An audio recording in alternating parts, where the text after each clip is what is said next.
Face front, true believers. Tiki here. And BlueDragonFive. And in 2012, 6 heroes, after many marvelous films of build-up, were assembled to stop an alien invasion. This initiative was called the Avengers. Yeah, Sam Jackson voice. And after the massive success of that team-up, those mastermind movie makers decided to take on a sequel that's hype cannot be measured on any scale known to mankind.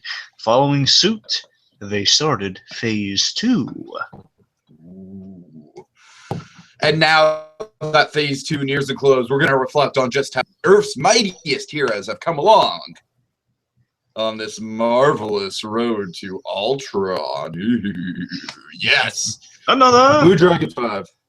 Yes, I've got it. Another! I don't have a hammer, unfortunately, but I do have the mug, so we're good to go with that. You want me to put the hammer down? You want me to put the hammer down? No, not a good call. He really loves his hammer. So if you haven't pieced it together by now, folks, the next hero on the docket for our Marvel kind of a catch-up at this point is... Thor! I am the god of thunder, and I want another! The mighty Thunder himself, folks. That's right. Oh, yeah. BlueDragonFive, this is kind of an interesting little film series to talk about because it's definitely, I wouldn't call it the black sheep of the Marvel Universe because there's a lot of good stuff to talk about. I'd say it's certainly, like, out of all the Marvel movies, it definitely has the most sort of, like, ha-ha, goofy, wacky filler. But one thing I do want to go over with you before we kind of jump into it, that was just a thought that kind of came into my head as I was rewatching the first one was, I remember way back when the first one was announced, you know, along with Captain America and the Avengers, it was basically Guardians of the Galaxy before Guardians of the Galaxy. Because everyone was just like, what? How the heck are you going to do a Thor movie?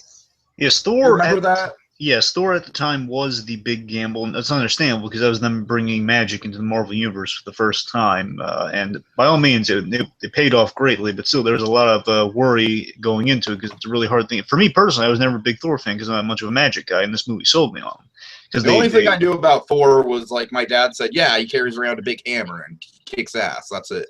You know, he's like big guy with, as I think Ultra Killian puts it, you know, big dude with a hammer, falls from the sky, not a lot of subtlety there. You're basically a big dude with a hammer, yea, verily, all that stuff. That's really all we knew about Thor.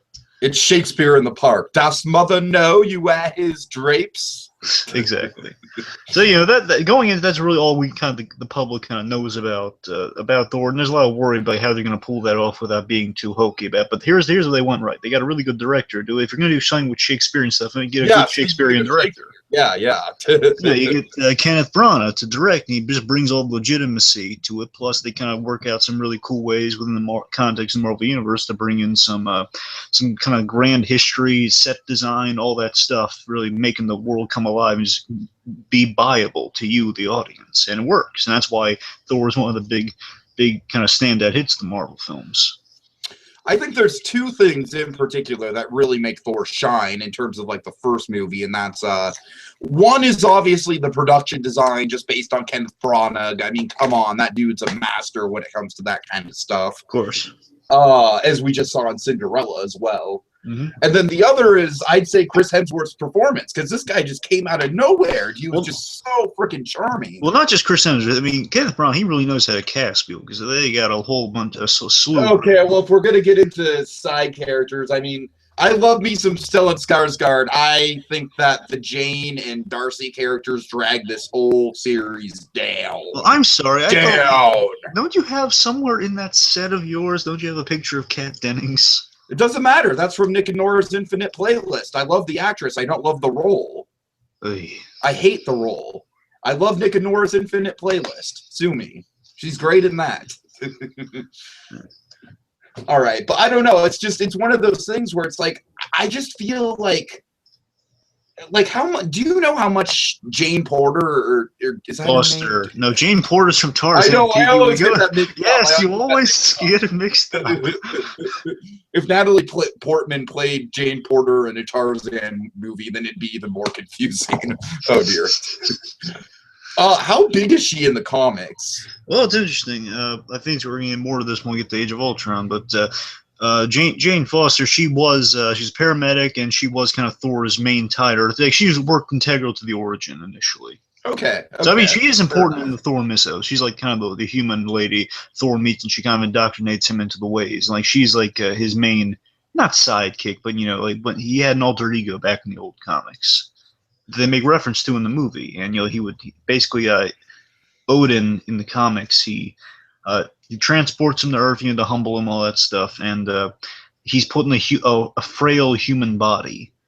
And in this frail human body, the guy needs like a walking stick, and basically, after he finds the hammer, that hammer can turn into a walking stick. So it's like, he puts down the thing, and he taps.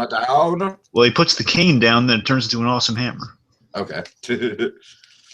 All right, yeah, I don't know, it's just whenever I see all those kind of side characters, and Stellan Skarsgård is really fun, but he's still kind of like just the goofy comic relief in a way.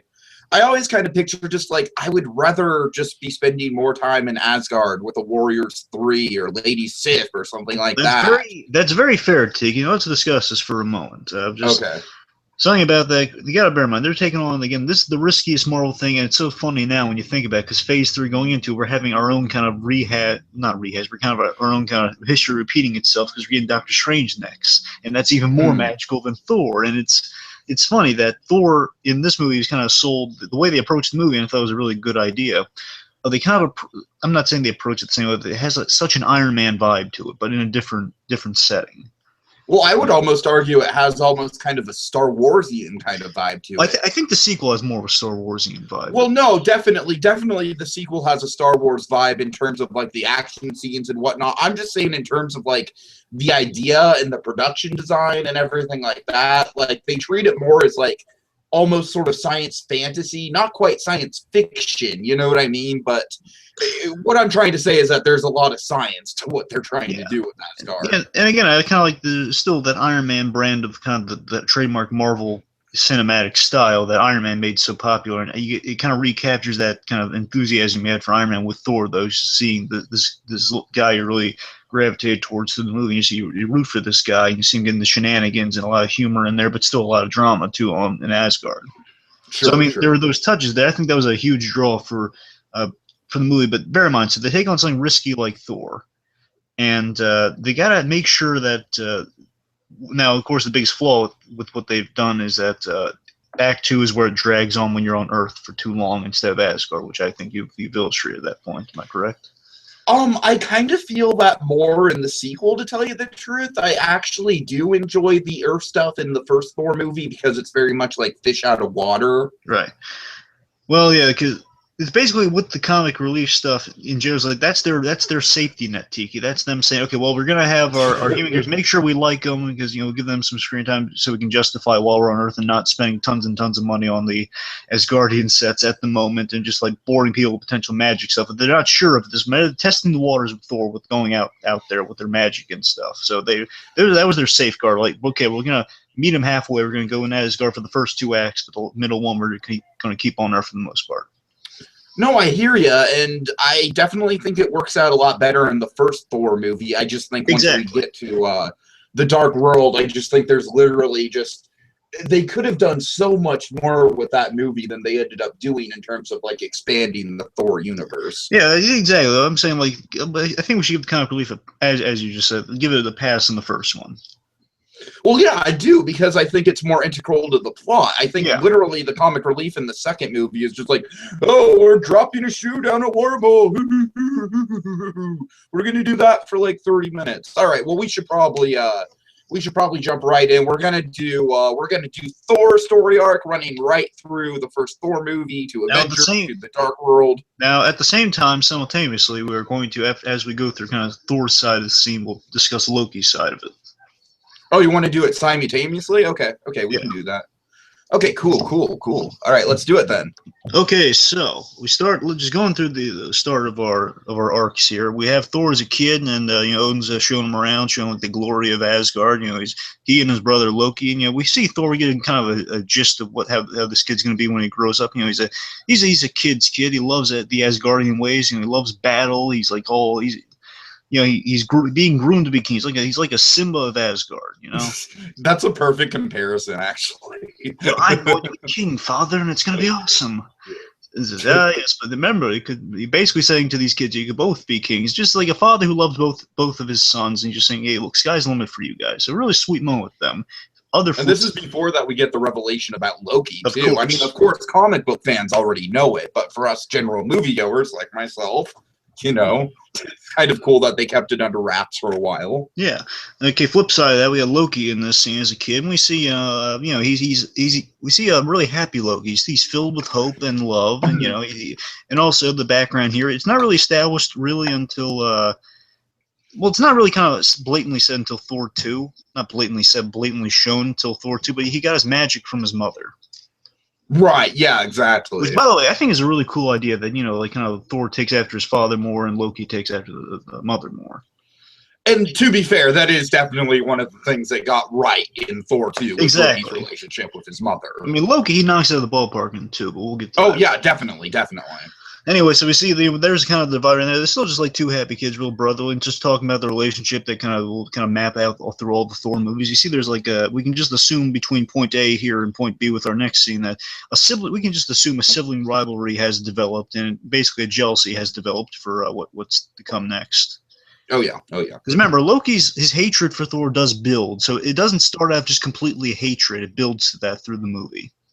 No, you know, it probably just started out as innocent sibling rivalry. Like you said, the only thing that really kind of festered it, I would imagine, is just like the high stakes involved in said rivalry. Like, this isn't trying out for a sports team. You know what I mean? This is literally like they are competing for the throne. Exactly. So it's a bit of that. So then we get to Thor's coronation. You know, he's about to be made. I love, this is where I fell in love with Chris Hemsworth. I mean, of course, it's his opening scene. And I don't know, there's something about the way this guy plays it. It's like, he's obviously super cocky and arrogant about the whole situation. But you love him. Yeah, of course. And it's so funny, because again, the thing that gets so well, just seeing the kid in the beginning of this movie, which again, I thought was a really brilliant way to open the movie, just showing these two kids who are going to have such a big impact on each other throughout the course of this movie. Throughout the course of the cinematic universe. Well, yeah, but I mean, especially in this movie, like, Braun is such a genius for this. He said he lays it out like father and the two sons, and of course the movie ends with a big scene between the father and the two sons. Sure. Which I thought was a brilliant way to frame that movie, by the way. Anyway, so we see Thor is from that little kind of kid who's like all hopeful, like, I'm going to be king. We see he's like this big cocky kid. He's like the golden boy, you know, he's like the football hero. People love him. Like, and we see the people know him, like the woman, his mother, and Sif are rolling their eyes, but they like the guy, like, he's silly, but yeah, we like him. And of course, let me address my minor nitpick through the whole Marvel universe. Oh, here we go. Okay. You know, Thor in the comics, big visual thing. I mean, one of his many traits, aside from the hammer, helmet. You know, he's got this really awesome looking helmet, which they bring to screen for this one scene, and you'll never see it again. Yeah. And you'll never see. And you know why? Because it gets in the way during fight scenes, valid argument, but still, movies and movies afterwards, movies where we're getting like an evil army of robots, and he still can't find a way to do fight choreography with that helmet on. Right. I'm just saying. I don't know. And the perfect excuse for it is like what he does in the Avengers, where he's going in the battle mode, he puts on the chainmail and the helmet. Is that so hard? Wait, does he put on the helmet in No, Avengers? he doesn't put on the helmet. That's what I'm saying. I'm just... Anyway. Okay. You mean you can't CG the helmet? Serious? I don't know. Anyway. All right. Point is, it's a cool looking helmet, and it's really nice he's wearing it. Again, it's a small nitpick. I don't think it's as bad as that tease we got with the lizard in the lab coat. Yeah. I'll give you that, because that was just painful. No, I think Thor's is more iconic though. He always has that helmet in the comics. No, I would say that the lizard's lab coat is iconic to that character. I'm saying, and they still give Thor the hammer and the cape, and they still maintain his look. Basically, they turned the lizard into CGI trash without his lab coat. I don't know, I'm just saying, literally in the comics, he always has that helmet on, Tiki. All right, fair enough. But again, basically because he's so good in the movie, we're gonna forgive it. And then basically, yeah, it would kind of get a little distracting in the action scenes, but still. I think it would also get in the way of just Hemsworth's performance in general. Yeah, I mean, I'm just saying when he's in battle, though, at least in the first one, I don't know, but Yeah, I'd actually say, like, I'd agree with it in terms of, like, take it off for when he's talking. That's and what I'm chumming around saying. and interacting. I'm saying Loki gets to Yeah. wear his helmet, and his helmet's even more Oh, goofy God, looking. and his helmet is freaking ridiculous. It's awesome, but it's ridiculous. Oh, Anyways, okay, getting to our plot here. So Loki's side of this is Thor's about to be coronated. You know, like, oh, you know, son of Odin, Thor, Odin's son, I'm about to make you. Interruption. Loki has orchestrated a little interruption to ruin his brother's grand day. Again, this is more just sibling rivalry, kind of Loki's trademark thing. He's the god of mischief, after all, with that magic his mother has so graciously bestowed upon him. Indeed. With that mischief, he's very rambunctious, and of course that leads to trouble. And basically, his whole plan was just to interrupt Thor's big day, just kind of ruin it, and then just see what happens. And basically, with that mischief comes ramifications. The Frost Giants have entered. They're trying to steal something. He let them in secretly, and because of this, little issues brewing between father and son. Literally, before he's about to be made king, a little interruption happens again per Loki's master planning there. And basically, kind of the debate comes, well, we have to send a message to these Frost Giants. Let's lead a war. I mean, I'm a king. And then Odin has the line it's going to be kind of throughout this movie. But you're not king. Yeah, I think this whole central conflict is really set up. It's very simple. It's very thorough. We get it. Yeah. It's well done. Yeah. So again, basically, you're not king. And Odin kind of showing his power there. Like, Odin is kind of that withered father who's like, I'm proud of my boys, but they just don't learn. Okay, Exactly. So then we get a little brotherly chat. Thor kind of throwing a bit of a tantrum, throwing the table and such, and then kind of Loki sits down and has a little chat with him. And we can see he's kind of manipulating his brother here with the idea of like, let's prove you're king without saying it at all. He just leads him to that conclusion really brilliantly, Loki. Yeah, it's really great how Loki, right off the bat, is in his manipulation mode, and we as the audience don't even realize it until like a half hour in or something. Now, again, Tom Hiddleston, he's so good because the big question with Loki is like, when is he going to turn, or has he already turned? We see here he's kind of somewhat already turned. We see his plan here is just get Thor in trouble, so he's definitely not going to be made king. That's Loki's game here. And all the other stuff just kind of like spins out of control from that. That's always kind of the ever-present question with Loki, which is brilliant. And again, Tom Hiddleston, he plays it so well you don't know until he wants you to know. Oh yeah. Anyway, so basically the trap is kind of set here. We're going to Jotunheim to make a statement. Thor's like, oh, I'm going to rally the Warriors 3. Yeah, let's go to Jotunheim to break some ice. Whoa. Hope Elsa's not there. I'm sorry, that was a lame pun. Well, you missed that's right, you didn't bring up anything about a coronation. It's Coronation Day! Okay. Hello? Tiki, you there? Yeah, I'm here, I'm sorry. Sorry, you're frozen there for a second. Yeah, I know. No pun intended. Now you're frozen again. Speaking of frozen... Okay, you're going in and out I think here. I'm gonna folks, he's working on it right now. I'm gonna get us through here. So we go to the Rainbow Bridge. We see a little moment of Loki kind of trying to trick Heimdall. Not working. He can't lay on the charm. All right, I should be good now. I apologize. Yeah. So basically, he's just trying to charm Heimdall. Not working. That Loki. Heimdall does not like Loki. No, and Heimdall is just an awesome character in general. Let's just give it up for Idris Elba. All right, Idris Elba. Apparently, he really hates playing Heimdall, though. Really? Well, he says it's really cumbersome. I assume he likes it. He just doesn't like the physical work of it all because he has to work the costume and everything. Yeah, I can understand that. He says really harsh to work in work in the costume. So plus he had wire work and stuff to do in the sequel. True. But he has such a presence to him. He delivers the goods, though. Oh yeah. Okay. Anyways, so then basically we go to Jotunheim. We have our little Frost Giant face off with Lao Fei. Lao Fei, who currently is on Gotham. Is he what character? Dr. Dolmacher. Oh God, that's right. Okay.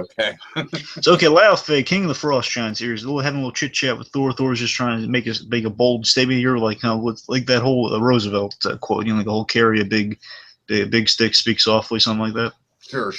You're basically saying, hey, listen, we don't like what you did. Stop it right now. There's going to be consequences. Lao Fei's not taking that too not taking that lying down, pretty much saying, you know, how dare you know, you're like a boy. This is coming here making your idle threats. And then Loki again. Now this is important. Loki's not. He doesn't know this guy at all, really.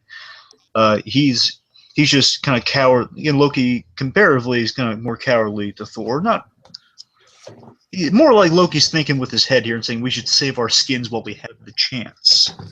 So he basically and that's kind of like the it's.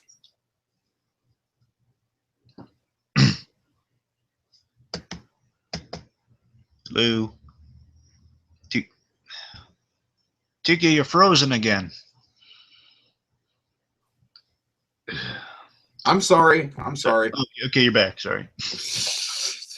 This is getting bad. I'm sorry. It's oh man, I won't move my arms around so much. Okay. Okay, let's move on.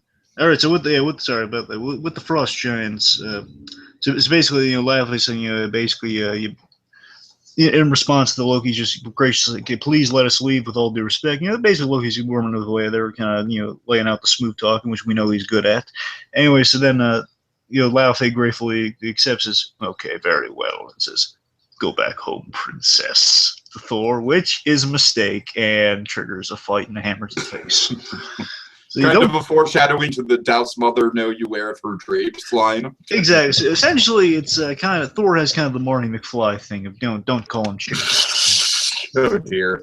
You know, but unlike Marty McFly, this was actually established from the first movie. Yes. You just don't call Thor a princess. It's not going to go well for you. Oh dear. Oh dear. Anyway, so let's see.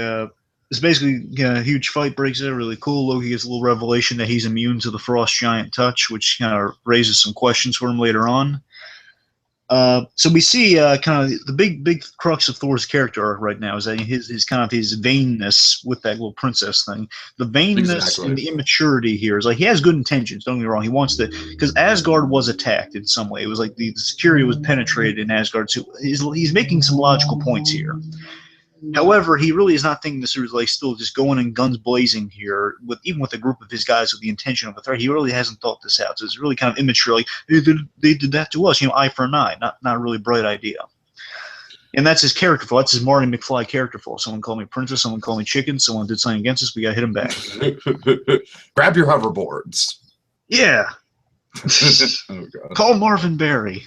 Oh, anyway. no. So then a battle breaks out, a lot of awesome fights, a lot of cool hammer tricks. Loki using some of his magic, you know, like the thing it's going to be big time used in Avengers, the whole, like, false Loki, like, guy jumping off a cliff to get him. Of course, of course.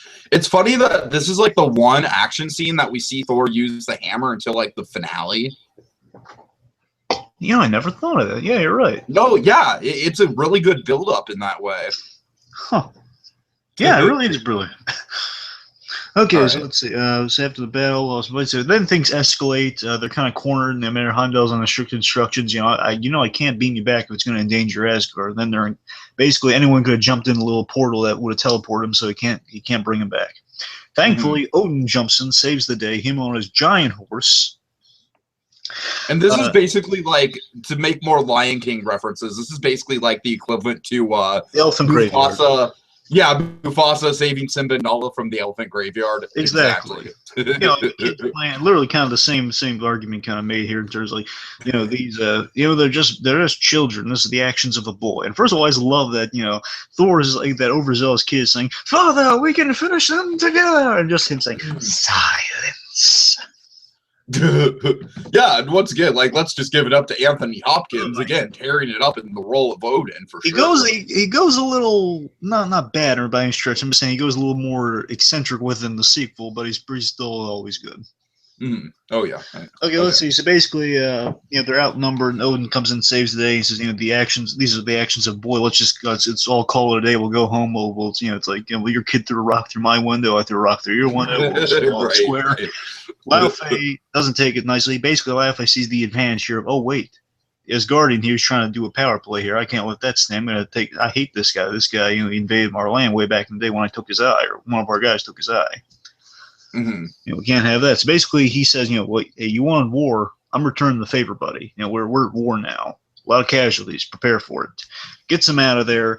Not happy with the situation at all. So again, the actions Thor is just taking here have major consequences. So again, innocent people will be hurt. So Thor has made a Tony Stark Iron Man 3-ish mistake here. Oh yeah. So boom, and that's classic Thor. Thor kind of inciting war and kind of regretting it. That's a big thing. Gets him banished. I'm sure. Yeah. Which So again, yeah, he is the does. Marvel. I'm sorry. Well, I was just gonna say, yeah. In fact, Odin does banish him, strips him of his hammer. Banishes him to Earth. Really cool shot where he throws the hammer into the portal. Yeah. You are an old man and a fool.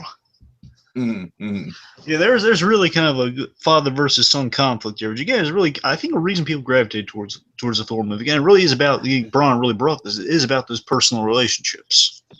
And Bronner really brought the whole father-son dynamic in Cinderella as well. Of course, he basically the dynamic here is like spoiled child needs some humbling by father here. He needs some of the toys taken away from him so he can reflect on his actions here, and that's what he does.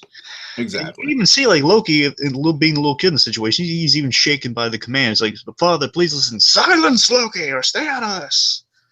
Actually, that's a good point. That's a good point. Actually, it's funny. I remember Hopkins had kind of a really quirky bit in this scene. He just goes, he doesn't actually say like stay out of us. He just goes, ah. Oh yeah, that's right. But still, we'll give him props because he's awesome. Oh, of course. So the point is, yeah, and just with the classic Marvel thing about a hero here. Heroes, in the Marvel heroes, they make mistakes before they become heroes, which is a really cool idea. According to Tony Stark, obviously, the arms dealing, Spider-Man with the whole wrestling thing. Thor here with the inciting wars. There are always mistakes made. Bruce Banner, he does something that an accident causes that thing. So a lot of mistakes are made before on the road to herodom. Exactly. So Thor's on Earth now. He meets his, I quote unquote meets, as in he gets hit by a car. He meets Jane Foster and the gang, or love him or hate him gang. I do think it's clever the way that this tied into the opening of the movie. Yeah. Where the opening, they're in the van, and then they see like the anomaly, and they're running up to it, and then they see Thor like hit his hand on the window. That's good stuff. So just to boil down some of Thor's experiences here, basically in his humbling process here, kind of again his live and learn process here, he gets tasered, injected with stuff, and hit by cars a lot. Indeed. And but still, like, it's funny, like just the gang here just thinks he's kind of like this weird homeless guy who still really is attractive. This really attractive homeless guy they hit with the car and they feel bad for. And therein lies my big problem with the Jane character. It's like, I feel like what they were trying to do in terms of Thor's relationship with Jane was like make Jane impressed with Thor in terms of like she's the scientist and he's from another world and she's just like, just blown away by that. But you know what? The thing that I think they get wrong is that they just spend so much time with Natalie Portman just like fawning over Thor in terms of like his abs and his hot bod that it just seems shallow. It just seems super shallow to me. To be fair, I would say really the thing about the movie, and you watched it recently, haven't you? Oh yeah. Oh sure. I don't know, the way I remember it, I think Darcy was more fawning over it than Jane was. Jane was like more after she got to know the guy a little, she was fawning over him. I don't know. Well, yeah, exactly. After she got to know the guy a little, she was still freaking like, oh, you've got a hot bod and you're not crazy, so I'm attracted to you. Yeah, well, again, that's after she got to know him, though, so it's a little better. And the point is, I think when they have their moments of connection, it starts to get good, and then the sequel, it's a lot better with the relationship. I won't go as far to say it's a lot better. Well, I mean, in comparison, it's better. I guess so. I guess so. Well, with me, the relationship is just it's too rocky a start for me in terms of like how it starts. It's like, yeah, it's like they just don't. Getting there is kind of the problem with this. In that terms, it just seems like she really just treats him like he's a burden, which kind of bothers me. Like, if you hit a man with a car, she just is terrified of being sued. So that to me is just the problem with the Jane Foster character at first. So that's why it took some time to warm up to her. At least for me. And Natalie Portman is just one of those actresses where it's like, I love her in some things, I hate her in other things. Yeah, I liked her. I liked her, and I just wish the scenes were like a little more, tightly knit, or like this crafted a little stronger. All right, so let's go through some of Thor's shenanigans in the real world. But so we see also, Selvig's on his guard, and Darcy's just kind of a fun comic relief. Yeah, that's all she is ever. Yeah, so with these shenanigans, we have kind of our classic kind of fish out of water type stuff with like another. Again, just the mundanity of this is like Thor eating Pop-Tarts for the first time, and it's like eating Pop-Tarts. I can't believe you ate a whole box of Pop-Tarts and you're still hungry. Yeah, it makes sense because if we learn from the episode of Billy and Mandy, the Asgardians, they love to eat. Okay, there's an episode of Billy and Mandy where the Grim Adventures of Billy and Mandy where Billy goes to Asgard and he goes to Valhalla, and basically when you die, is this the Thor Asgard, or is it just like Asgard, like mythology? Asgard. Oh, okay, right on. Anyway, point is, it's like the whole kind of classic. Warriors, they live to eat and fight again the next day. So they're all like hey, verily, got a room to spare here. Mm-hmm. Another is I indicated that I liked it. And so there were some custom gags, just kind of miscommunications going on. Their biggest, most hilarious one is when he just he needs a large animal to ride. He goes to a pet store. Give me a horse. I need a horse. Well, we don't have horses. What's the largest animal you have I can ride? No, he says we only have cats and dogs and birds. All right, give me the largest one of those and I can ride. That is still priceless. And then I also like when he's at the hospital and the guy's taking his blood and he's just like, "You dare challenge the son of Odin!" Yeah. Oh, good stuff. So let's see. To me, those moments are probably the most likable things in the whole movie for me. I gotta admit, they're just really fun. Of course, again, these are like their Iron Man moments of kind of humor, just getting us to know the guy. Right. But again, it really works. Again, we see Thor in a position where he's kind of humbled and he's also having like the fun experiences on there. So again, the mundanity, I love the mundanity with Thor. Of course, sure. So on the flip side here, we got Loki. We kind of glazed over Loki's side of this here. So Loki, he had the revelation. So Loki had the revelation that he's the adopted son of Laufey, that Odin found him way back in the day when he was attacking Jotunheim, when he lost his eye and everything, found the baby and took him in because it was a bit of like I forget how exactly, if it was completely part of like the peace arrangement or not. Mm-hmm. But the point is, he found the kid, took pity on him, he raised him.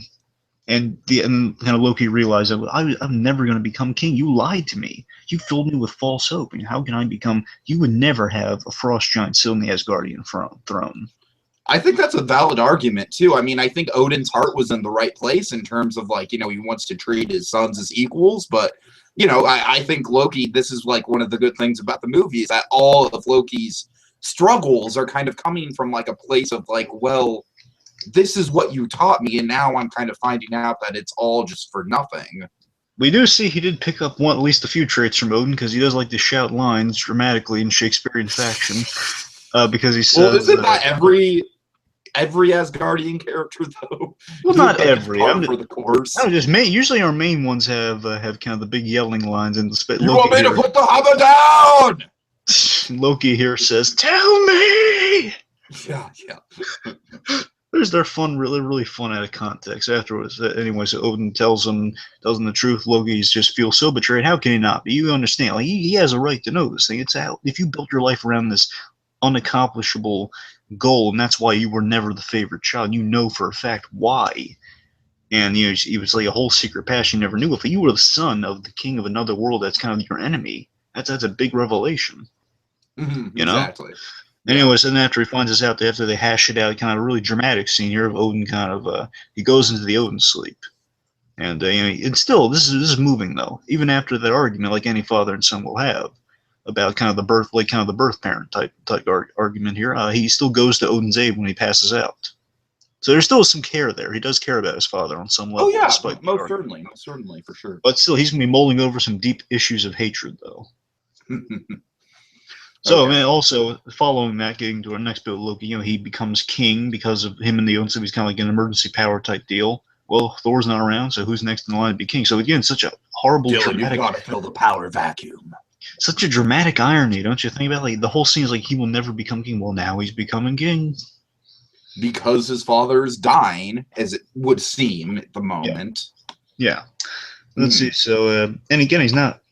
He makes these arguments throughout, like people at the Warriors 3 going and asking him, like, hey, can we bring back Thor? Now you're king? He says, no, I was like the old order. My first order can't be undoing the old order. So he's making some logical arguments here that fit his benefit, mind you, but still he's making logical arguments. Right, exactly. He's like just playing the game where it's like, he's trying to make it seem like he's doing it for everyone's own good, but really he's definitely got ulterior motives in mind. Yeah, he's tricking people to a T, which is what he does best.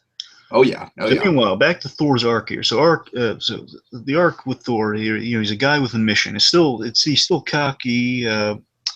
He's still that cocky kid who just thinks that this is like a simple quest just set up by Father. Okay, what am I gonna do? Get back to Asgard? We're gonna find the hammer. Okay, where's the hammer? There's a little attraction set up in New Mexico where you pull the hammer out, and it's like Excalibur type deal.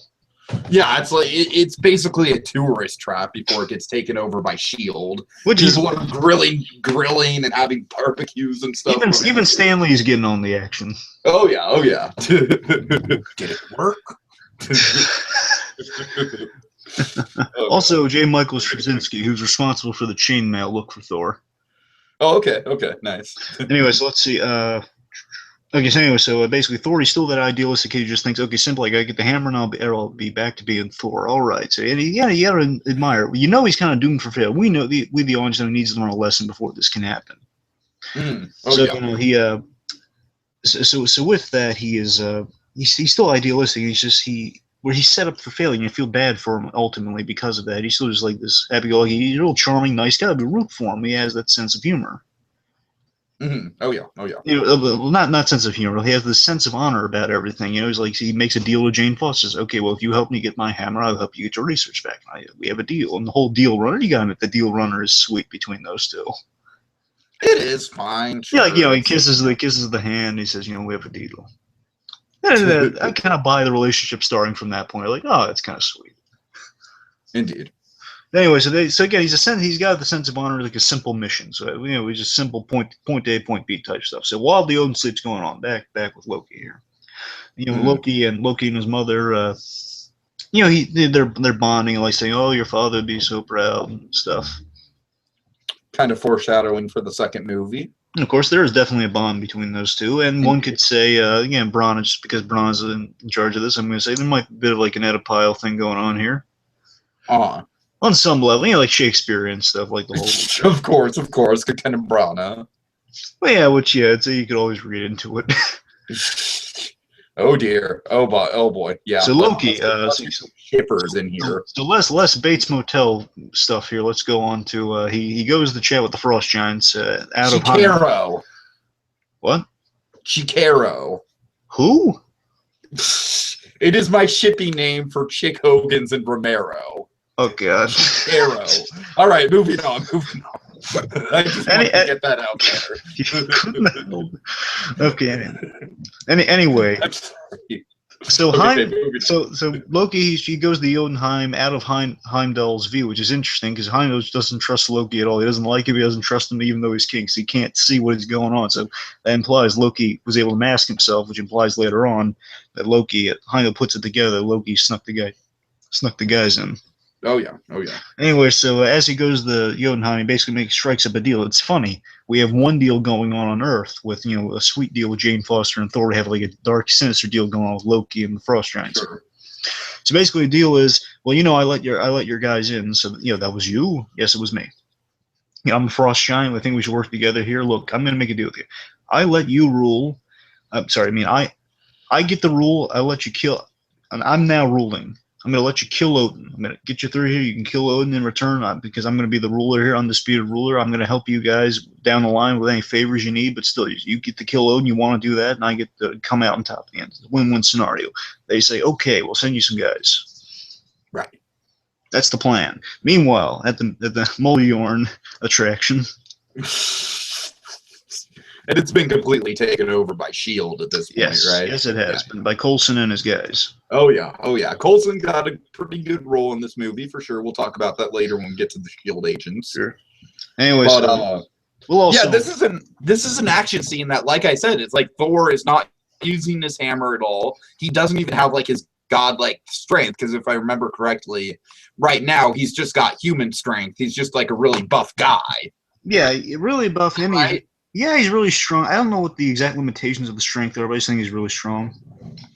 Uh-huh. Yeah.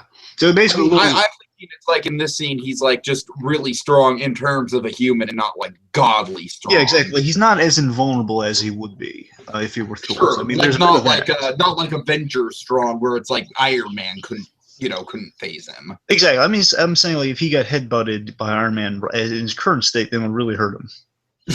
I think that might kill him. Exactly. Right. So, and anyway, so there's a little trivial fight. We see Thor's having a blast, as he's fighting these guys. Oh, you're a big one. Good stuff. We're not going to mention the other person that does not face off against him. We're going to save him for another time. Fair enough. We see. So again, so basically, Thor he reaches the hammer. Hooray! Reaches for it. Not surprisingly, doesn't lift it, and you feel bad for him though, because you know he's kind of doomed for failure. And it's raining. Again, good setup for the scene. No, it's a really good acting moment by Chris Pine. I'm sorry, Chris. Wow, all these Chris's. Can you blame me? Seriously, what is up with that? Chris Pine, Chris Pratt, Chris Hemsworth. Do we need any other hunky Chris characters? Chris Evans? All right, anyway, so yeah, it's a good performance by Chris Hemsworth. You know what I mean? It's a great performance. And I love symbolically that, it's raining and thundering all around him, even though he can't lift the hammer to do that. Sure, right. Anyway, so basically he sees kind of like Odin said, like he can't put a magic spell on the hammer before he threw it out, saying, whoever proves himself worthy will be able to lift this hammer and have the powers of Thor. Mm. Which in the comics is literally written on the hammer, like all the lines just in English. But then they understandably kind of made it into like an Asgardian hieroglyphic. Mm. So anyway, so then Thor kind of sees the hieroglyphic appear because he tried to lift it, and he gets it like, oh, I'm not ready yet. It dawns on him, and this is Thor's moment of introspection here. And then it's like Coulson's it's like he's been sent to the principal office again in this scene. Thor is most kid-like in this scene, and I loved it on this scene. He's just like that kid who's just realized, oh man, I'm in so much trouble right now. Coulson's like the principal. He's so distraught over. Young man, you've got some explaining to do. And it's funny because in that crappy Ultimate Spider-Man show, Coulson is the principal of the school. Oh my God, really? Wow. Yes. Okay. My mind was just blown. And Clark Gregg still plays him, by the way. Oh, great, wonderful. Anyways, again, so Thor in this scene, again, the acting from Chris Hemsworth, he's just like that kid we saw in the opening, just really sad because he's just realizing, oh man, I'm not worthy. And my father specifically meant it, so if I'm worthy, then I'm not. I couldn't lift that hammer, so I'm not worthy. I'm still a failure here. I'm sad about that. Meanwhile, Loki, he appears and he's so sad. I'm sorry. Stop doing that. You're gonna make me laugh. I will never stop doing that. That is like my go-to thing for when people are sad now. What about sad Hulk music? No. I'm so sad. It's replaced it. I'm gonna pull some sad Hulk music in Bates Motel. See how you like it. Anyway, so Loki, in the meantime here, and it's funny. I love this trick. He's in the green suit, much like he's gonna pull off in Avengers. Mm-hmm. Oh yeah. He's walking around the green suit. He's just unseen by others. He's delivering the news here, basically delivering the lie that hey, our father's dead and you can't come back. Sure. So basically, he's pulling his treacherous on Loki's part. His ultimate trick on Thor. However, again, the emotions in this scene are very real. He realizes his brother's really hurting here, and he's relishing every moment of it, even though he's putting on this false facade of I feel a little bad. Maybe on some level he does feel a little bad, but yeah, it's a great performance on Hiddleston's part because you just can't tell how much of it is genuine, how much is not. Exactly. And again, I love Thor in this scene, just like thanking Loki for stopping by.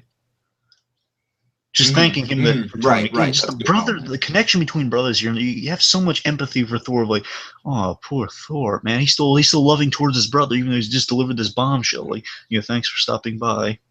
Oh, yeah, he's that poor kid in the principal's office. You feel so bad for him. Anyway, so then we see the really awesome bit that people were just like shouting, "Oh yeah, he did it!" Loki trying to lift the hammer. Again, historic moment. Just it's like so funny the way it plays too. He's just like walking by and just figures, he looks around. Well, no one's really paying attention. I'm gonna try to lift it here. Okay, it didn't work. Okay, right. So Selvig saves the day, and again, I do love Dr. Selvig. I really do. I wasn't crazy about the whole thing in Thor 2, how he opened, like him like running around naked. I wasn't crazy about that. Yeah, but at the same time, I do like it in terms of like it shows how No, the events of the Avengers have had like a a long-term effect on him. Yeah, I mean, yeah, the idea is fine. What they do with it, I'm just saying, I'm not. Why does he have to be naked? That's the only thing. I know. Don't get me wrong. I'm saying keep the no pants thing. No pants thing's kind of funny. I'm just saying don't make him naked though. It's stupid. He says it helps him think. Yeah, the no pants.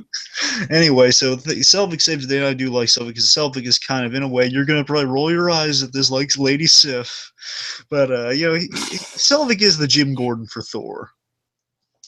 Oh God, yeah. No, Yeah. no, I can understand that. I can understand that for sure because Thor is like kind of the guy that came along and had a big influence on him. You know what I mean? He kind of made him see things in a different light, and he's acting upon it like while Thor's doing his thing. Mm-hmm. Yeah, that's a good comparison. Yeah, I'll get into that. And Selvig's the guy who later on really worked to help Thor in these situations and stuff. So again, he just kind of saves the day for him here. So basically, he swoops in here, and we see Selvig's kind of the esteemed adult here. He's had some SHIELD experience. And he basically says, "Oh yeah, he's on steroids. He's confused. Oh yeah, that's a great line. He's got a bad breakup. That's all." God. Hey, Donnie, and I love this that he's Donald Blake is I love how they worked in the Donald Blake reference because that was his alter ego when he had a different body. Oh, okay, nice. That's cool. That's the thing because she mentions like he was an old boyfriend she had, and that's the idea. Donald Blake was the guy that she kind of assists as a nurse, not as a nurse, but as a paramedic. Okay. It's funny because technically Thor is a doctor in a weird way. Oh dear. Okay. It's so funny. Anyway, so then basically Selvig, he takes Thor, says, "Where are we going?" I love this. Coulson says specifically, "Keep Dr. Selvig, keep him away from any bars," because Coulson knows he's lying too. By the way, we'll touch on that when we get to him, though. Point is, he says, "Dr. Selvig, keep him away from any bars." He says, "And where are we going?" "To get a drink." Just immediately. So they go there, they have some Boilermakers, and they're talking about things, and basically Sully's laying out some backstory here saying, well, I knew Jane's father and I protect her because of that. And there's a respect there between Thor and him saying, well, you really do care about her. It's nice. So do I. He says, well, if you care about her, you're going to leave her after we have these drinks. He says, sure. And also there's a really great bit of him saying, well, what would you find out? He says, well, I found out, everything I've lived for is like, basically, I found out I was wrong. I found I don't have all the answers. Well, when you find you don't have all the answers, that's a point you in the direction to find the right answers. Mm-hmm. Really nice scene. Really, really good scene. Then they drink, and then yay, verily, apparently it's escalated. They get into a lot of drinking, potentially a bar fight, which would have been awesome if that is the case. Oh dear. So he's raccoon for the situation. This is drinking the blue stuff. Anyway, so Thor takes Selvig home out of honor because he's kind of buddy with his Asgardian Jim Gordon in a way. Mm-hmm. Anyway, so it's great that him and Selvig just submit their friendship over a night of heavy drinking, which is nice. And that's how he says he drank. He made his ancestors proud. He says he made his ancestors proud.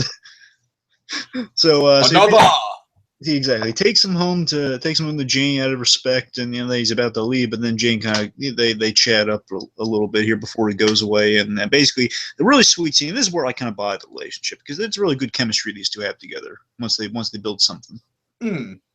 Basically, he explains to her really sweetly. Kind of, this is the big moment of the movie that people like kind of are sold into the premise of the magic and stuff. They kind of explain it like it's where science meets technology. It's where science meets magic.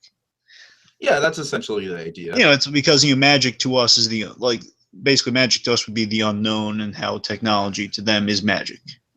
Right. So this basically explains like how the whole she's trying to find like the Einstein. I think she calls it the Einstein-Rosen bridge, is actually the Rainbow Bridge. Oh yeah. And here basically it plays out like he walks her through like the whole Asgardian tree of realms, like basically the explanation of all the different 9 Asgardian realms. Mm-hmm. I mean, I don't mean Asgard, but the 9 realms in Asgard. Oh yeah, I know what you mean. for sure. Yeah.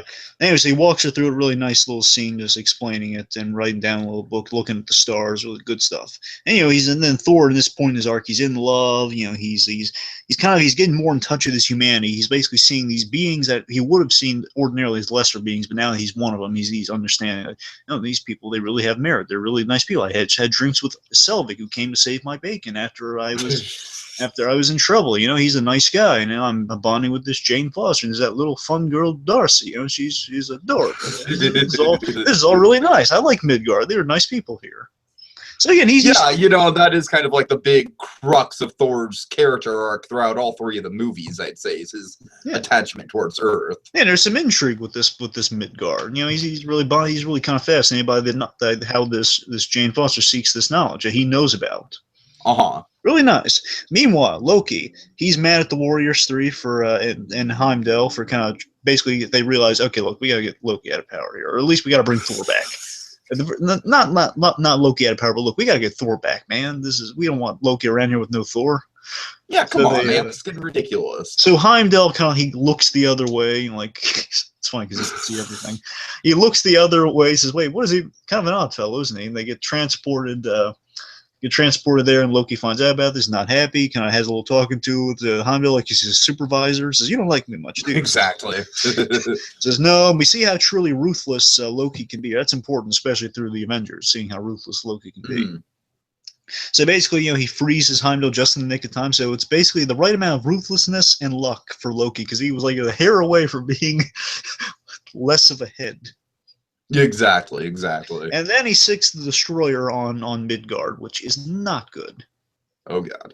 Yeah, it basically levels a small town in New Mexico, as we find out. And also, because we kind of didn't mention him, like basically with some ruin Thor's coronation, the destroyer armor is what is basically the guard of Asgard. It's a really cool way to work him in, by the way. It's just this huge hulking security system that basically has this. I love, again, the sound design on this is wonderful. You hear this like metallic cling of the energy coming out of this head. And I love the moment when all the S.H.I.E.L.D. agents are like, is that one of Stark's? Oh, God, that was so hilarious. And it's just, a really good way to tie everything together. Stark's still around, for sure. Yeah, it's such a really cool idea, too, that the Destroyer follows the will of the king. And who's king? Our bad guy. That makes sense. That's how our bad guy is a huge hulking minion. That's cool. Right. Okay, so let's see. So Thor, meanwhile, back with Thor, Warriors 3 come down. Thor, he's really just really quick, I love the whole fish out of water thing with the Warriors 3 when they first show up. Oh, there's a deleted scene there going on? There's a funny deleted scene with this. Remember those two S.H.I.E.L.D. agents are up on the roof and they're eating and they're saying, well, what's this like? Is he the Warrior King, Jackie Chan, and Robin Hood? Now you'll notice they didn't mention Volstagg, and the reason was there was a deleted scene. It was a little bit of product placement also. It was they were eating Burger King and Volstagg. Oh, just like Tony Stark. Yes. Anyway, so Volstagg appeared from behind them and clonked their heads together because it's like think about it, they're warriors. So okay, you see some guys on the crow's nest or something over there, you can take them out like Captain America does. Sure. So he takes them out and he grabs their Burger King, and also he does again. You see how cool Volstagg is because it's kind of a shame they didn't keep this, but you understand there's a little amount of time. Oh yeah, sure. Volstagg's walking around. He helps this little girl who lost like her ball or something underneath the car. He lifts the car so she can get it. And it's so funny because in Thor the Dark World, it's also deleted, but it's there if you know he has these kids on his lap. Those are Volstagg's kids. Volstagg has a family. Oh really? Okay. Yeah, he has like a few kids. Okay. Nice guy, good old Volstagg. Hey, it's so funny. You never think this guy plays the Punisher. How comedic Ray Stevenson plays him. Exactly. Yeah. Right. And Ray Stevenson, he's still awesome. By the way, he's great in Dexter. He's great in this. That Ray Stevenson, good guy. Anyway, right. So Thor and Warriors 3 stops by. They tell him what's going on. We see Thor has gotten, he's really happy with the little kind of setup he's got there with his little Midgard pals. Like they're having breakfast together. Again, the importance of breakfast and everything. You ever notice that breakfast is such an important thing in movies and television these days? Breaking Bad. Oh yeah. Breaking Bad, Bates Motel, this. Oh dear. Anyway, let's see. So he learns truth. he learns through them his father is not dead, which kind of shakes him there. Mm-hmm. And this is after he's made peace with the situation. He's been humbled, so he's learned his lesson. Now he's gotten to that point where now he's ready. He's worthy to be Thor. So Pal's kind of give him some validation here. Mm-hmm. You get some validation for all the stuff he's been through here in this next moment where he heroically faces off against the destroyer. He he basically begs his brother. Really great scene. I love this. This is the kind of stuff I really love, Tiki, where a hero doesn't have to just solve it with fists. Don't get me wrong, fists are cool and fists help, but he doesn't have to. He talks it out first. He tries talking to his brother, who he knows is controlling this thing. He basically begs him, "Listen, brother, if I've done you any wrong, I'm sorry, but please leave these innocent people alone. Please don't hurt them any further." Yeah, and I love just the construct of like he's just behind the armor. He's just talking to the armor, and he just knows that Loki's listening. Yeah, and I love the moment, like, you don't know what Loki's going to do for him. Man, Loki might kind of reconsider and just go on with his plans. Just leave Thor alone, but nope, backhands him. And Thor about almost dies. Thankfully, Mjolnir, he senses some worthiness there. Goes and finds him in classic Hammer fashion. Lightning bolt. Turns into such Thor. A cool moment. Really cool, a lot of build there, and he gets the job done, faces off against the destroyer. Really cool. Loki, none too pleased. Thankfully, he's on there, and Heimdall's frozen, so there's no way he's getting to Asgard. However, Heimdall, because he's awesome, he breaks out of there, takes out some frost giants that have broken in, and he teleports him, gets the portal ready to go to Asgard. Mm-hmm. So Thor has some stuff to go. Thor obviously has to save the day here, but still he doesn't want to leave Jane Foster. But he makes another deal with her, saying, "Well, listen, I will be back for that. Promise I'll come back. Deal." Yeah, really sweet stuff. It's kind of a shame because he does truly like this girl. He actually might want to stay, or at least stay longer than just go off to do this battle. But he has to because he knows without a question, he knows he has to do this. I guess it's the one moment where I can really buy in terms of like their relationship. Yeah. Again, as far as she knows, while he's going away, maybe he never comes back. Right, and he doesn't come back for a good two years. And that's the sad thing, because he says, like, "I'll be back," and then again, she has no way of knowing this. She's just going to be looking for a way, and it's a cool idea. So Thor's back. Meanwhile, let's see what's going on with Loki here. So Frost Giants come in. Laufey leads the Frost Giants, going into Odin's room during the Odin sleep. He shoves around Mother Odin. Freya, I think her name is. Rene Russo's character, the mother. Yeah. Shoves her around and basically Laufey. It's funny, like Rene Russo, I think she picks up a sword ready to defend him too, because she's just showing how awesome she is. She gets more moments like that in 2. Indeed. Anyway, so the idea is like he's about to kill Odin, and then Loki saves the day, kills him, and then kills the rest of the guys, and he's about to destroy Jotunheim. Anyway, so basically he quote unquote saved Odin, and that's the idea. He got rid of the bad guys. He has like a Heisenberg level plan here.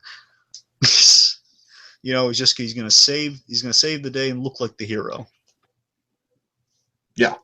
And then Thor comes by, kind of throws a wrench into his plans, and Mother says, "Oh, Thor, you're back! Hooray!" But then he says, "No, you lied to me about father." They get into a big old battle, striking out, and realizes that Loki is about to do what Thor caused himself, almost a huge war where Loki's overloaded the Bifrost, so it's going to destroy Jotunheim, which would get rid of their enemies. But again, Thor now has introspection. He's learned from his mistakes, and he realizes, no, that's a mistake, Loki. We can't do that. Then it kind of falls into the open. Character arc going full circle with that. Exactly. Thor is one of the best examples of a Marvel character arc because he learns in every movie. He advances so far. Right. Yeah. So anyway, basically it's about to destroy Jotunheim, they get into a big fight, prevent the big war. Thor saves the day with the really awesome hammer bit, which I really love. He puts the hammer on Loki, which is the most perfect visual symbol of he can't lift that hammer because he's not worthy. And Loki, it's like the constant reminder, you're not worthy, Loki, you can't be king. And just like that whole no, I can't lift that. Thor's destroying, and then he picks up that hammer, trying to destroy the Bifrost. Says, "You'll never see her again." But then, before Loki can make the strike there, big explosion goes because he breaks the Rainbow Bridge. No, they're hanging. It's like the RV. Yeah, not the RV. So then we get that classic shot of kind of Odin with his two boys. They're hanging off the side of the bridge. Odin's like has a hand extended to him, holding on to him, and then just lets Loki realizing, you're going to pick him over me. Just that whole moment of, again, you have to wonder how much of it is genuine or not, like him realizing, well, you're going to pick him anyway, or is it him realizing, no, I'm sorry for this. This is my sacrifice for you guys. Yeah, no, that's a great thing about Hiddleston's performance is you're never quite sure. Because again, deep down, there is a care there because there's like the whole like, Father, love me, please. Mm-hmm. A bit of that. And again, it's out of he didn't necessarily want to kill Thor at first. It's just anger and bitterment. You need to get Thor out of the way, and he wasn't afraid of killing him because he's willing to go that ruthless. Which we'll see in Thor 2. Odin can go that ruthless. So he got his ruthlessness from Odin. Yeah, for sure. It was very interesting. Anyway, so then Loki drops off really sad, like, no, not Loki, no!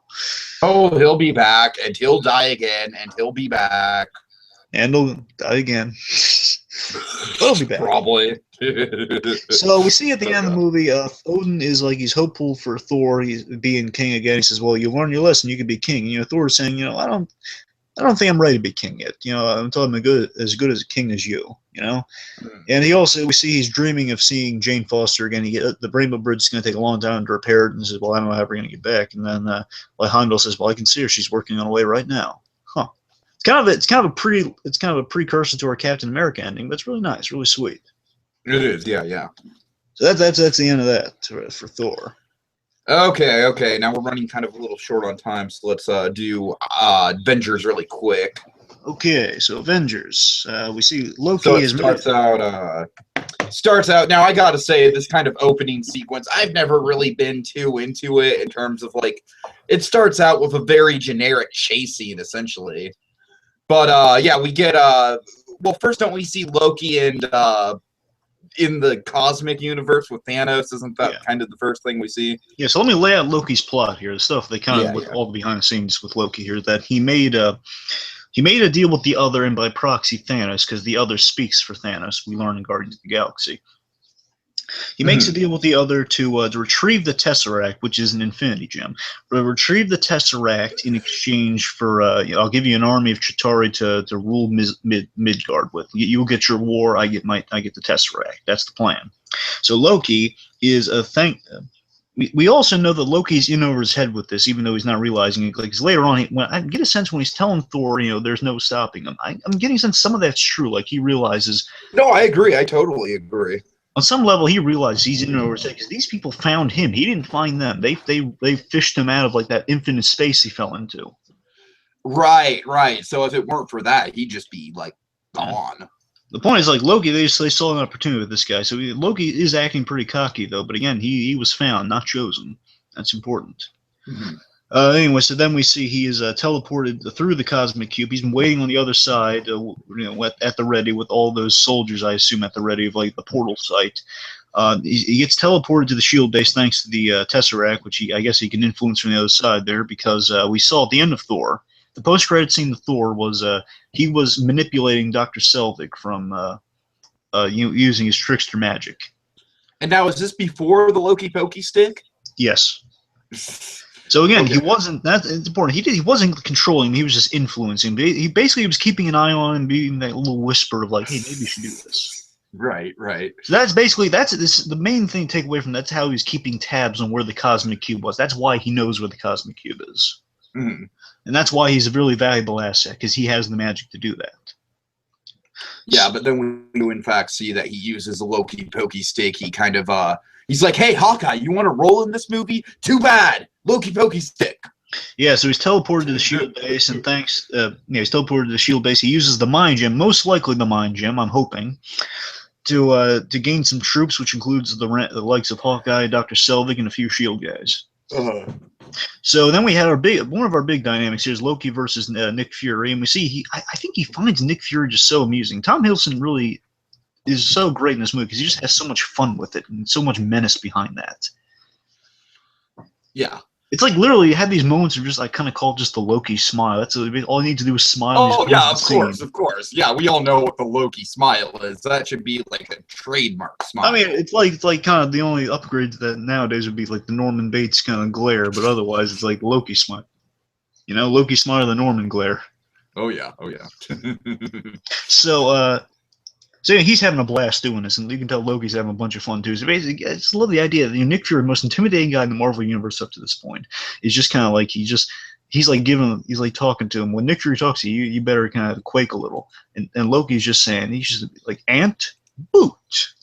That whole thing is like the whole thing. Like, does an ant have a quarrel with a boot? Do you intend on stepping on us? Do you intend to step on us?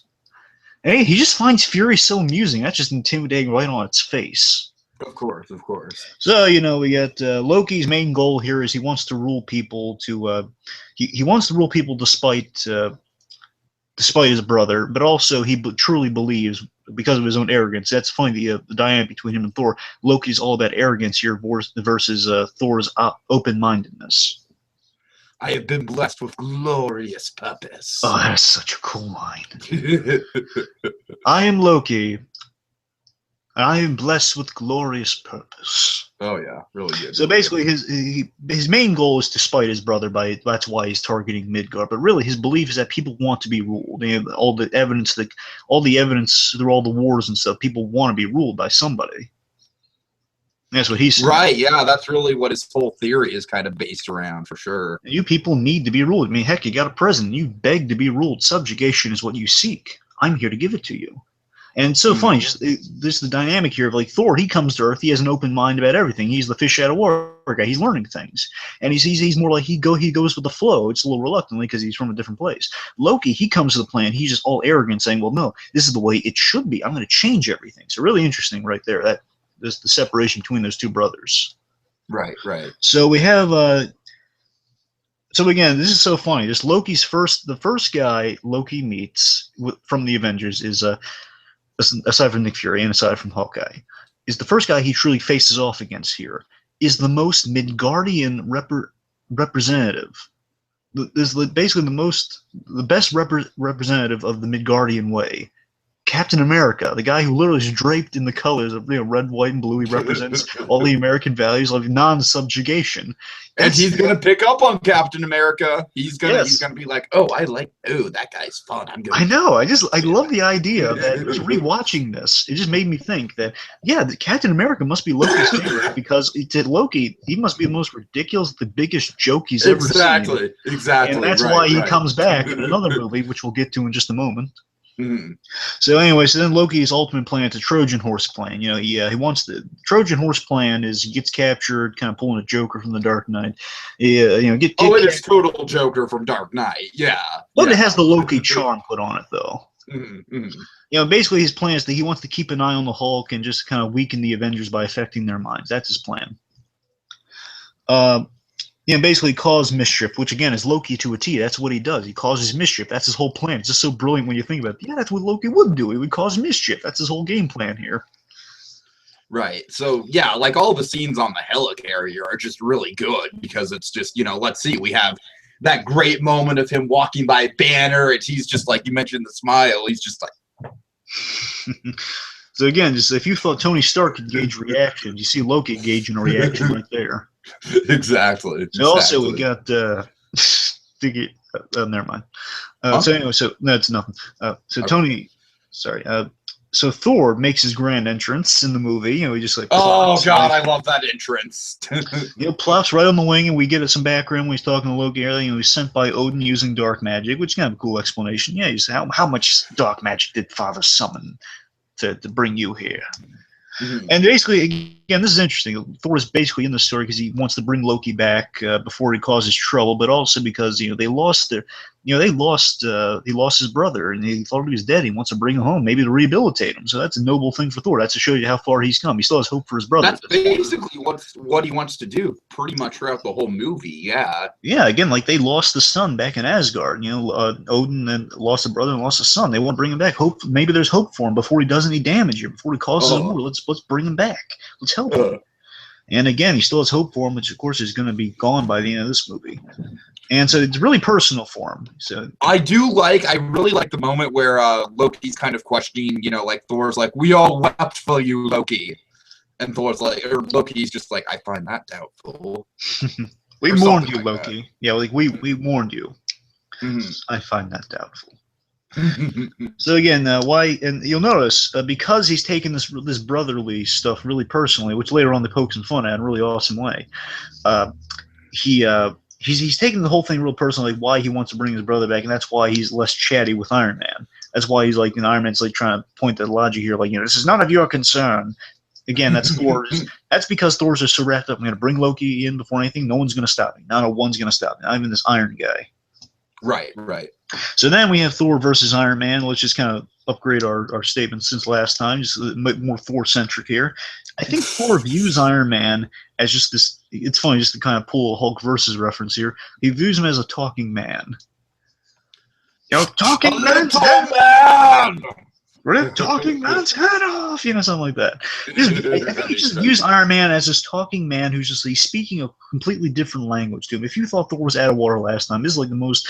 What if you dropped Thor in the middle of New York, like the hustling, bustling city, Just, yeah, exactly. That's a good point because New Mexico, it's very much sort of like, it was a town, but it was very small. You're right. There wasn't really so much hustle and bustle where he was. I mean, not even New York. I mean, in literally L.A.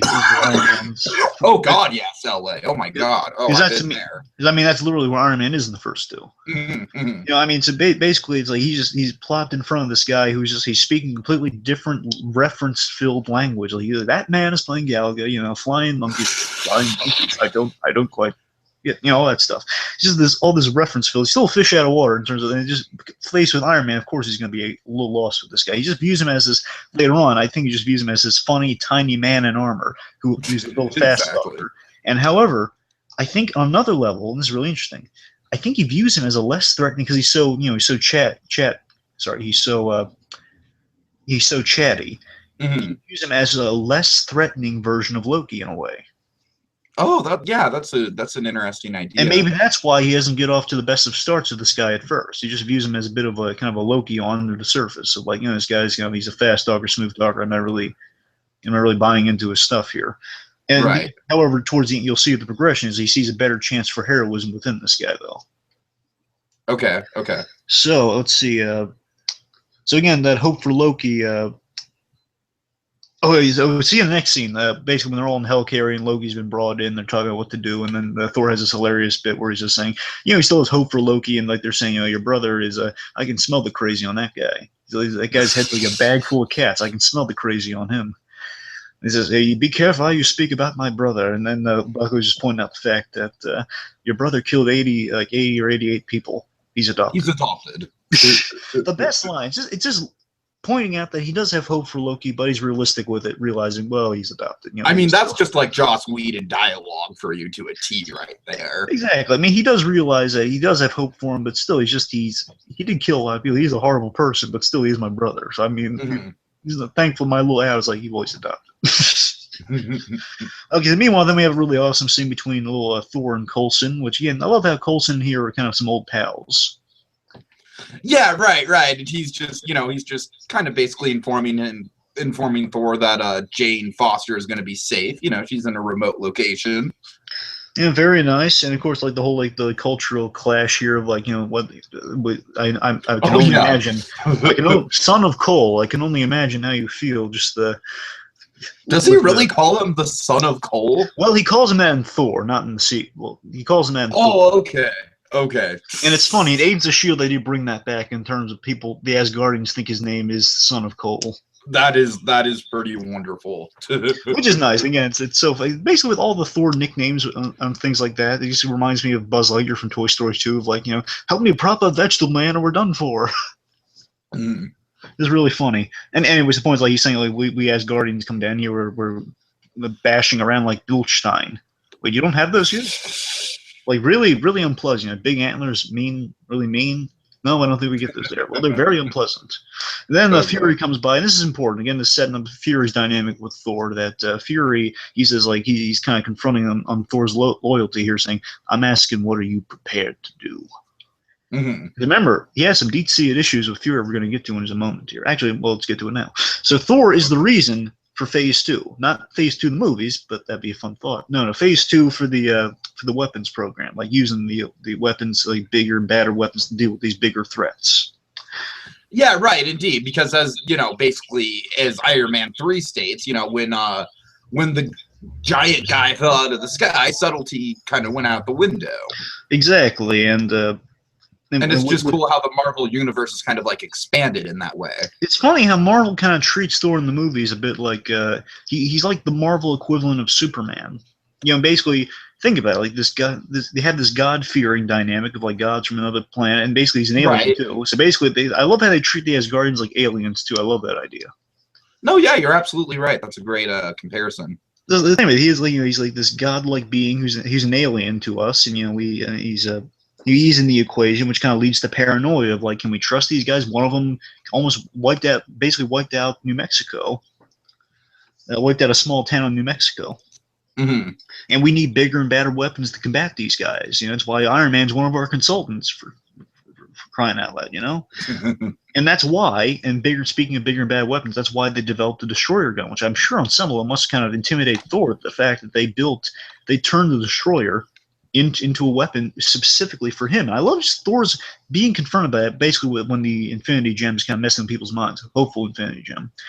It's basically making the truth come out, and he's just really. I love the shock on Thor's face of like, well, what's with Phase 2? What gives Fury? You know why? It's because of him. And just Thor's like looking around like, wait, me?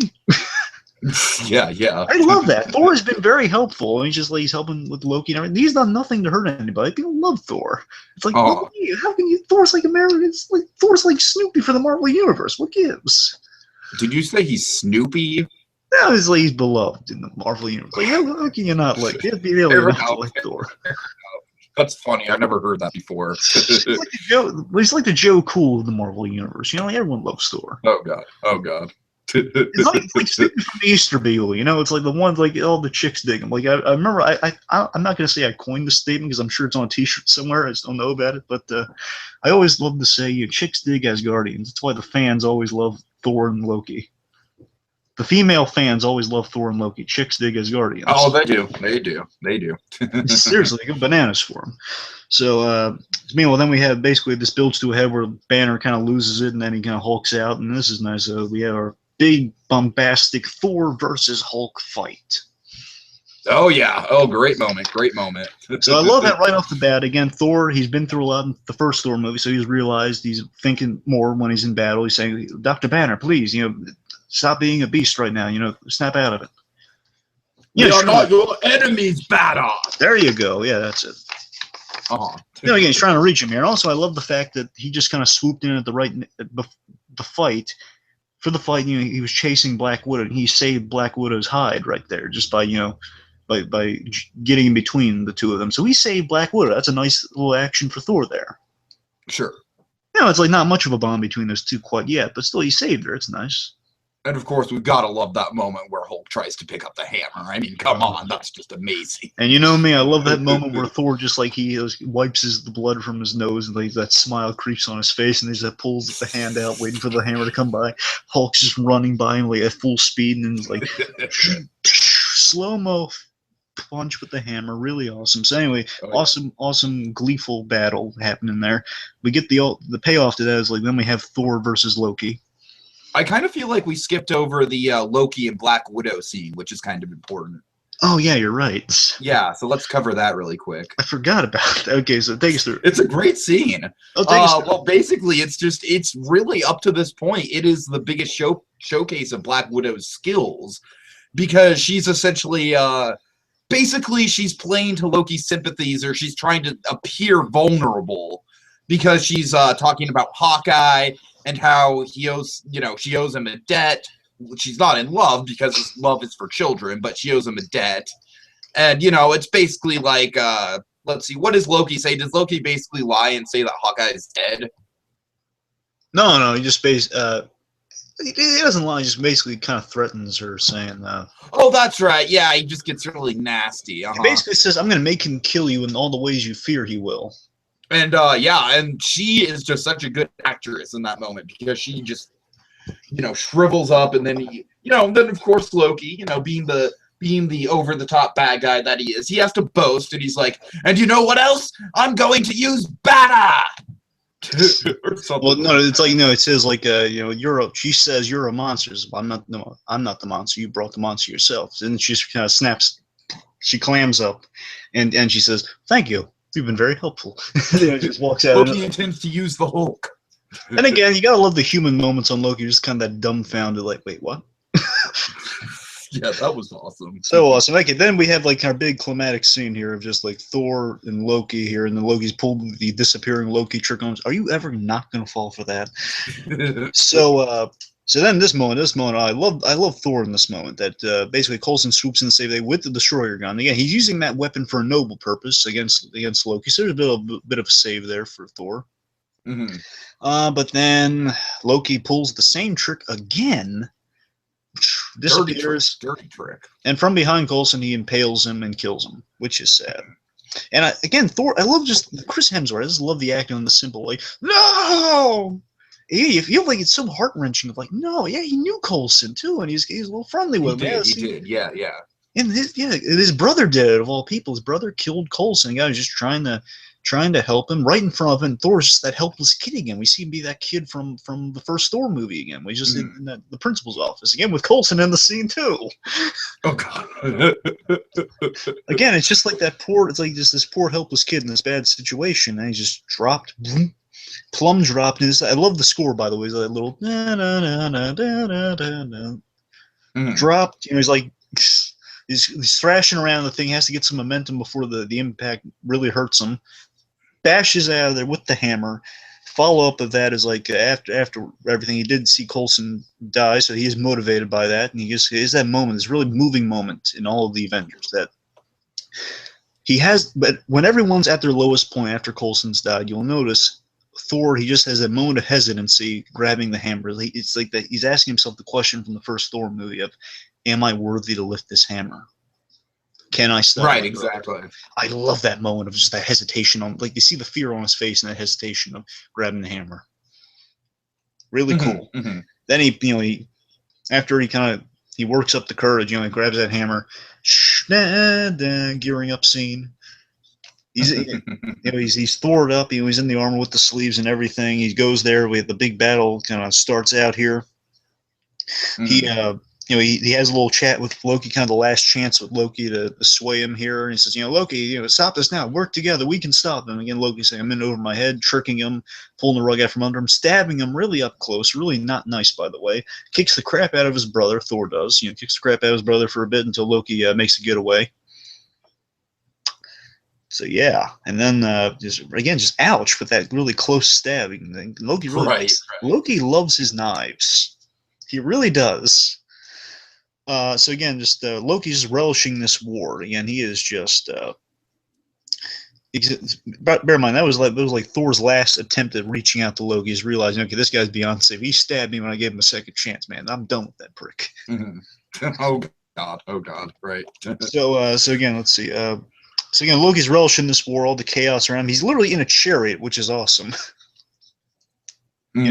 He's in a chariot, and then he just has that great line after they make the Avengers formation in the circle. This is a send them all, or send the rest. Send them all. And they're all in there. Hawkeye gets his revenge with the I want to put an arrow in Loki's eye. Which, by the way, I glanced over. I didn't mean to, but there was just showing how ruthless Loki can be. There was a scene where they found Loki retrieving a part, and he literally put this really painful device in a guy's eyeball, removing his eye. Oh, yeah, that's pretty brutal. Before he met Captain America, he did that, just showing you how ruthless that guy is. And such glee, he has smiling in front of all these high society people in Italy. Right. In Germany, I guess. Hello? Yeah, I'm here. Sorry. What was that? What was that? I don't know. What was that? My computer breaking up. I don't know.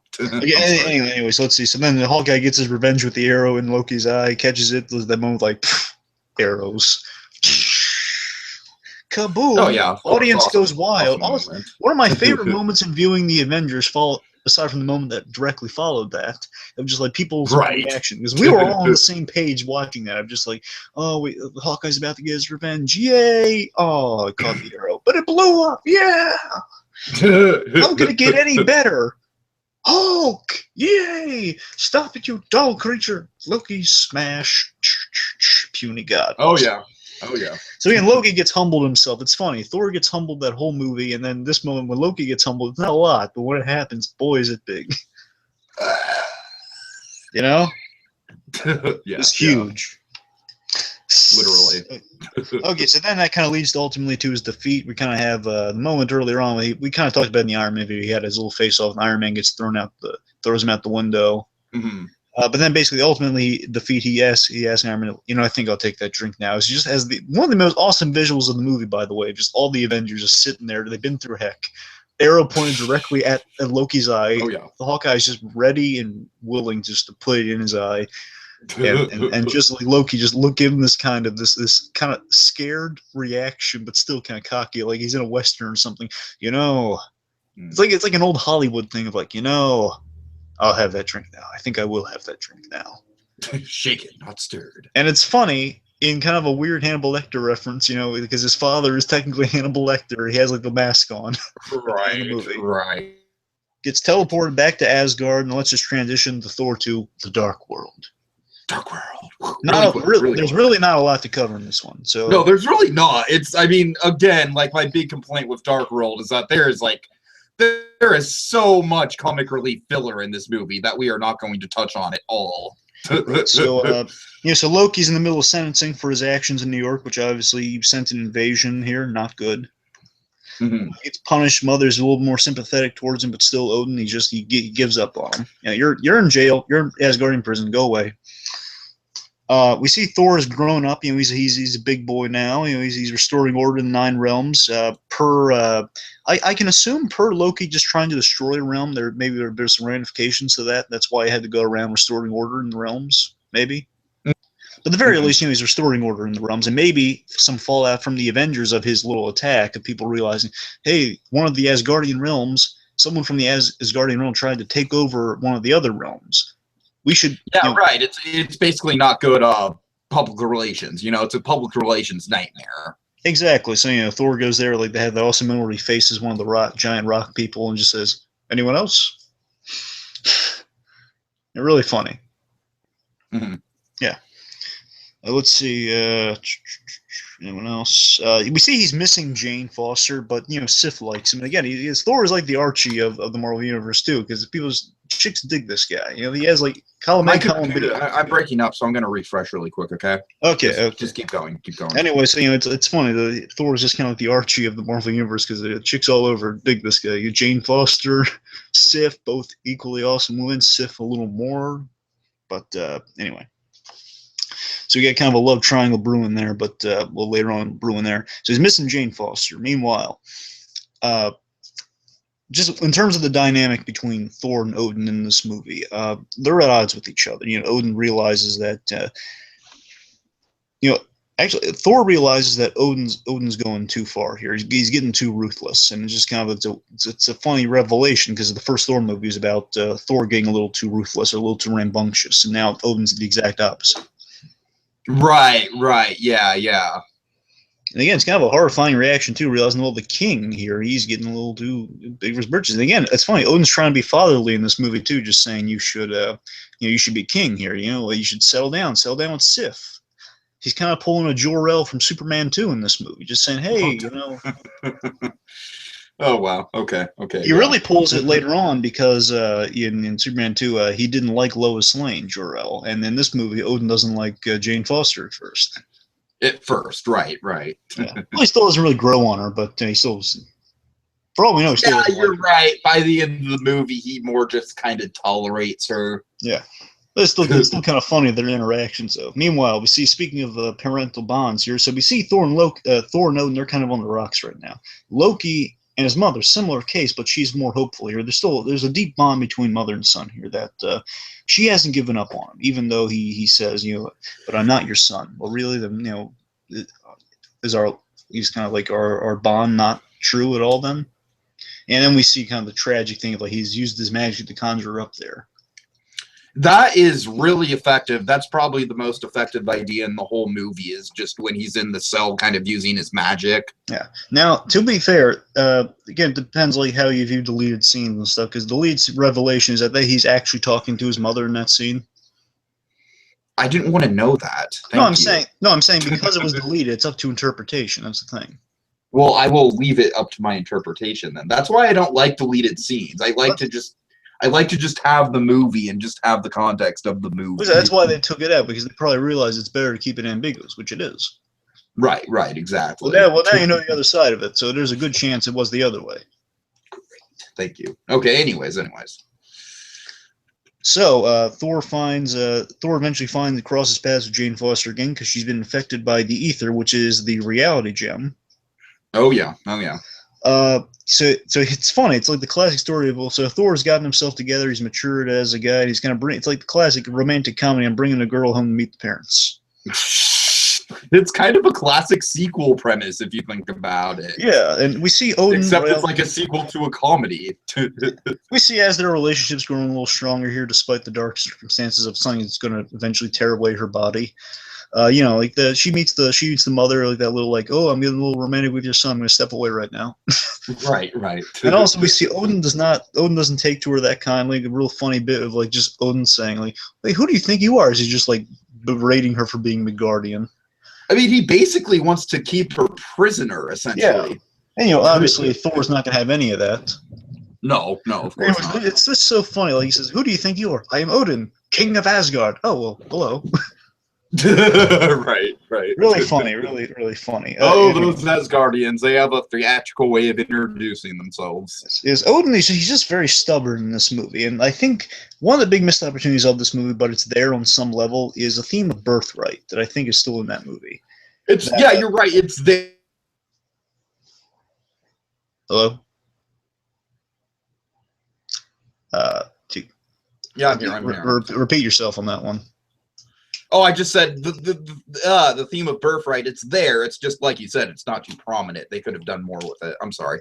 Yeah. It's like that's basically what the big failing in the villain is. Like they don't really explore that theme of birthright because the idea is like way back in the day, whether it's stated or not, is like the idea I got from is that the first realm was supposed to be the Dark Elves. Like the Dark Elves were like the first realm in existence, and they feel like kind of like they were forced out by the Asgardians who basically kind of slaughtered their people. That's how they feel about it. Well, regardless whether they're the first or not, the point is like there's a big feud between the Asgardians and the Dark Elves over like who do we have the right to be as prominent as the Asgardians. That's why he's doing stuff like destroying the throne and stuff. He has issues with the Asgardian way of life.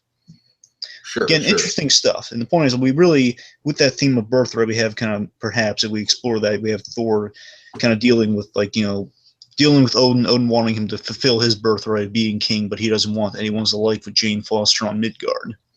Mm.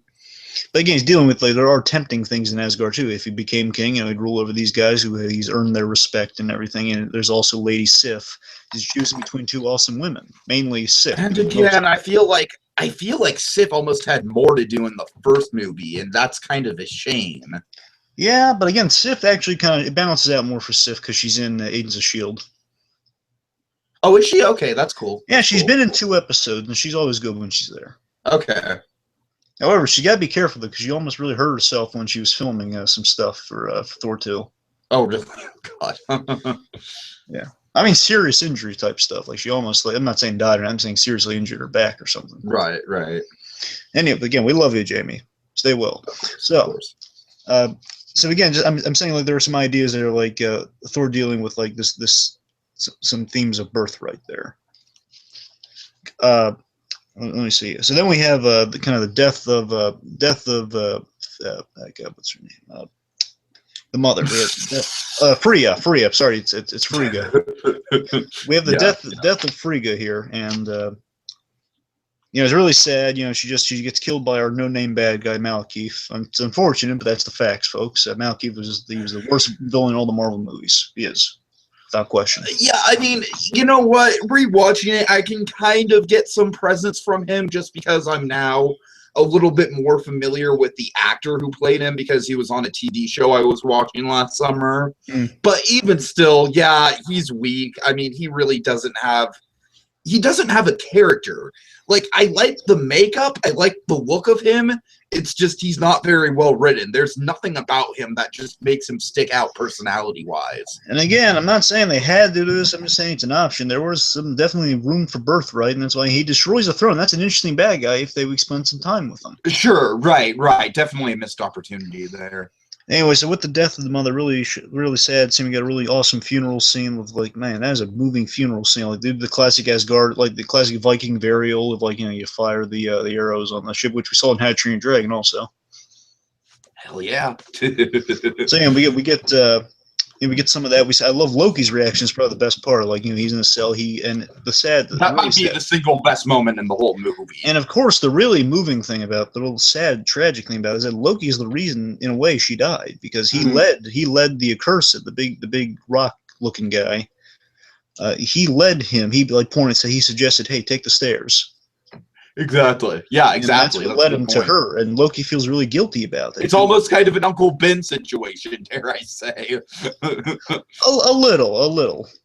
He didn't know she was there, but then... No, I know, but still. Point is, like, he kind of led... he led him to her doom, and he feels bad about it. Just the idea, the reaction that he gets like whispered, like it's silent. He just gets whispered. Well, yeah, your mother's died.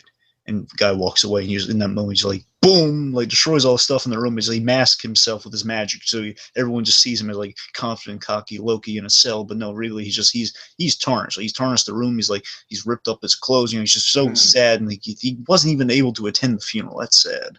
I love that idea. I love the idea of him kind of, like, masking his true kind of despair. Yeah, this eventually leads to kind of a team up between the brothers here. It says, okay, look, I know we've had our differences, but this is your chance to get revenge on our mother's killer. That's what I'm offering. But if you betray me, then I will kill you. When do we start?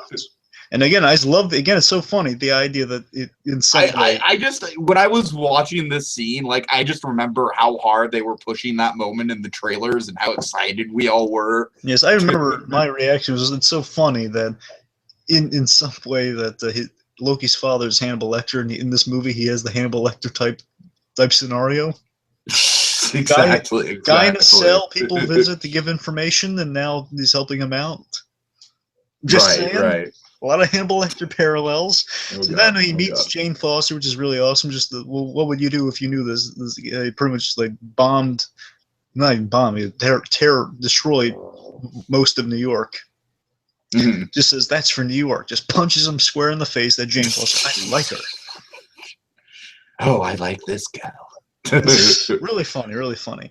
Then we basically have a lot of fun banter between the brothers. Like, they're walking through, constantly, like, Loki just being a trickster. He's like making Thor look like different people. Like, he looks like Lady Sif. Says, "It'll hurt no less when I kill you in this form." And of course, does mother know that you wear her drapes? I'm sorry, I'm going to keep using that line. And the best part, when he transforms into, I'm assuming his favorite Avenger. I'm really hoping his favorite Avenger, Captain America. Oh yeah, Chris Evans himself making a cameo. And by the way, just so you know, when they did the effect on this, they actually had, just the mannerisms and everything, I guess, Tom Hiddleston was in the exact Captain America suit he was wearing in that scene. Oh no! Oh wow! So you saw Loki in a Captain America costume. That image exists. They just superimposed Chris Evans over it? No, I'm saying they shot two versions, like one with just Tom Hiddleston getting the performance down just to show Chris Evans. Oh, okay, I see. And then they just had Chris Evans in the Avengers costume saying, well, you want to have a rousing conversation about truth, justice, patriotism? God bless America. And Chris Evans. I saw this movie for the first time in the theater. Of course, people went absolutely nuts with that moment. My grandmother loves Captain America, and she loves Chris Evans' Captain America, and she was so happy when she saw that in the theater. She and I, we watch all the Marvel movies together, and the movies when they come out, it's that she loves them. So anyway, so there was that. It was like a really amusing surprise. Is Chris Evans just hamming it up as Captain America, basically what if Chris Evans was in the '90s Captain America movie? How would he play? Oh God, exactly. Really funny. We had a really awesome escape. Again, all the fun banter of the Warrior 6 saying, "Hey, listen, if you betray this guy we love Thor. If you betray him, I will kill you." Yeah. If you betray him, you'll what? Kill me? Well, apparently there's a line. Poor Volstagg can't get in the tough guy line. Poor Volstagg. Of course, of course.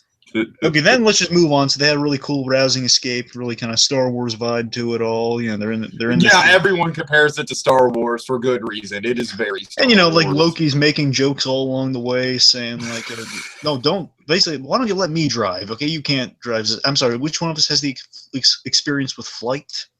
Oh, I think you missed to call him that. Oh, you! Congratulations, you just beheaded your grandfather. You're right. You really.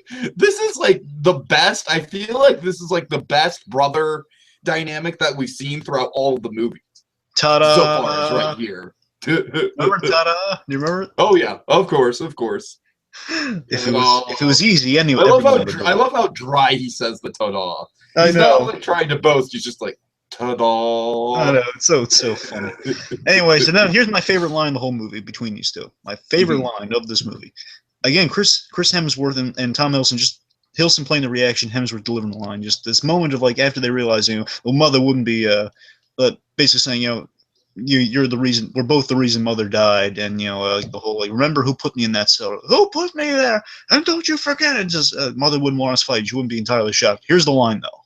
I love this line. Just after that funny line is said, Hemsworth has this wonderful grin on his face of like kind of like a little laugh at that moment, just in retrospect, thinking it over, and then he has his line saying, "There's like, I wish I could trust you." Just the amount of sincerity behind that line, saying to his brother, after all this stuff in Avengers, after he knows that there's no going back to that, but he just says it's a little bit of nostalgia in that moment, just thinking, you know, I really wish I could trust you because we had good times together. I miss these good times. I wish I could trust you. And Loki just said, you can trust my rage. Just showing you Loki will never change, but Thor always has that little hope in the back of his mind, but he knows it's not possible. And then we have kind of an Empire Strikes Back moment with the whole gambit here of like of Loki just betraying him all of a sudden to Malekith. Right. He's like the whole I am Loki, son of Laufey, son, and I am going to son of Laufey, son. And if you kill Thor, basically give me a front row seat to all the destruction you're gonna lay on Asgard. You can have the ether and my brother and all that stuff. After he cuts Thor's hand off in a really gruesome scene, like, oh my god, cut his hand off. Yeah, for sure. I mean, in the moment, I was like, oh, holy crap, that's gonna change some things. But luckily, Loki lives up to his name, being the trickster god. Pulls a trick. It's a fast one. Hands there, grabs the hammer. Little fight happens. Loki, in the struggle of this awesome fight, fortunately, quote unquote, dies. Real moving scene. Before I was a little shaky on whether it was actual or not at first because I was thinking, well, if you are going to kill him, this is a moving way to go. I mean, yeah, it is, but that was in the back of my mind of like, oh, maybe he's not dead. But for a moment, you kind of think, oh man, they're really treating this realistically. It's kind of yeah, they did treat it realistically for sure. It is called the Dark World. The mother died. I'm just saying, good. Right. Yeah, the deaths were really piling up at that point. So I mean, yeah, there was a lot of just again great acting. You're just like Loki. It's like such a realistic death too. Just like in your last moment, just like I'm sorry for everything. I'm stupid. I did everything wrong. I'm sorry. Really moving. Just Thor just realizing I'll tell Father what you did here today, and just Thor is really shaken by it. He realizes his brother was a bad guy, but still he loved him though. He was his brother. Sure. Really sad. Anyway, so then Thor, he eventually kind of winds up in Midgard thanks to the kind of fun plot and can see like the portals going everywhere. That is pretty fun, I'll admit. Like in this idea of you know me, I was in heaven with all the Thor mundanity we got in this movie. Just three things. One, Thor in a car. This big hulking Asgardian guy in a tiny English car. Oh dear. Cracks me up. There was that. The fact that he hangs his hammer when he goes back to meet the rest of the old gang. That was wonderful. That was another moment where it got a reaction from the crowd. Hangs the hammer like a coat or like keys. Because he's polite. Because he's polite, he does that. There's that he meets Stellan Skarsgård. And he's not wearing pants when he hugs him. It's really funny. And of course, later on during all the big action scene, really cool action scene, he's he's in the subway during the thing, just like grabs a ride because the hammer's gone from him at the moment. He just has to get a subway ride back to the action. Oh yeah, right. And then there's that one girl who's like touching his muscle, and she's like, "Oh, I'm sorry, I'm sorry. You're just so beefy."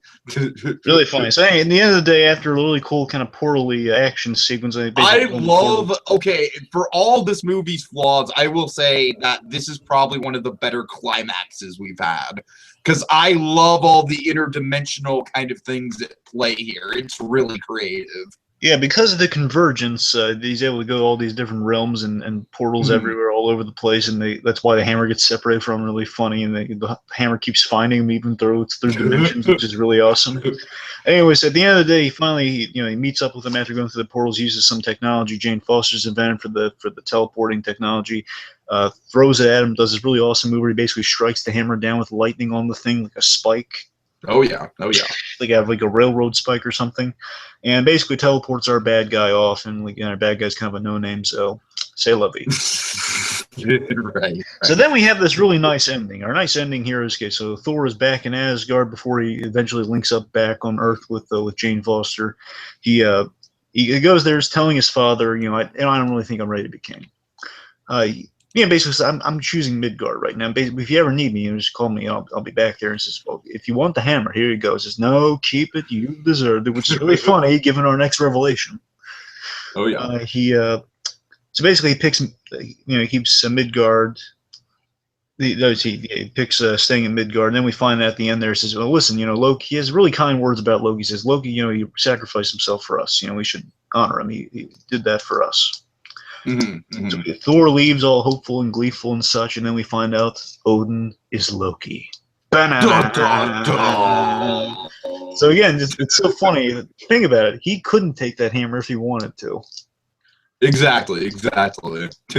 And also, might I just say, it kind of goes without saying, but it's just such a fantastic way to tie up Thor's character arc. Is literally the first time we see Chris Hemsworth is when he's about to accept the throne to be king, and then the last time we see him in the movies, thus far, he's walking away from being king. Fantastic character. Very awesome. So again, plus a really cool reveal to go out on. Okay, so real quick, we're just going to spotlight what we think is going to happen in Age of Ultron. I have one question for you. Do you think Thor's going to be on Earth, like, at the start of the movie? Do you think he's going to have another awesome entrance? I think he's going to be on. No, I think he's just going to be on Earth. I mean, it would make sense with the ending of this movie. Okay, but how do you think he figures in with everything else? Well, do you think he's just hanging out with the? Hello.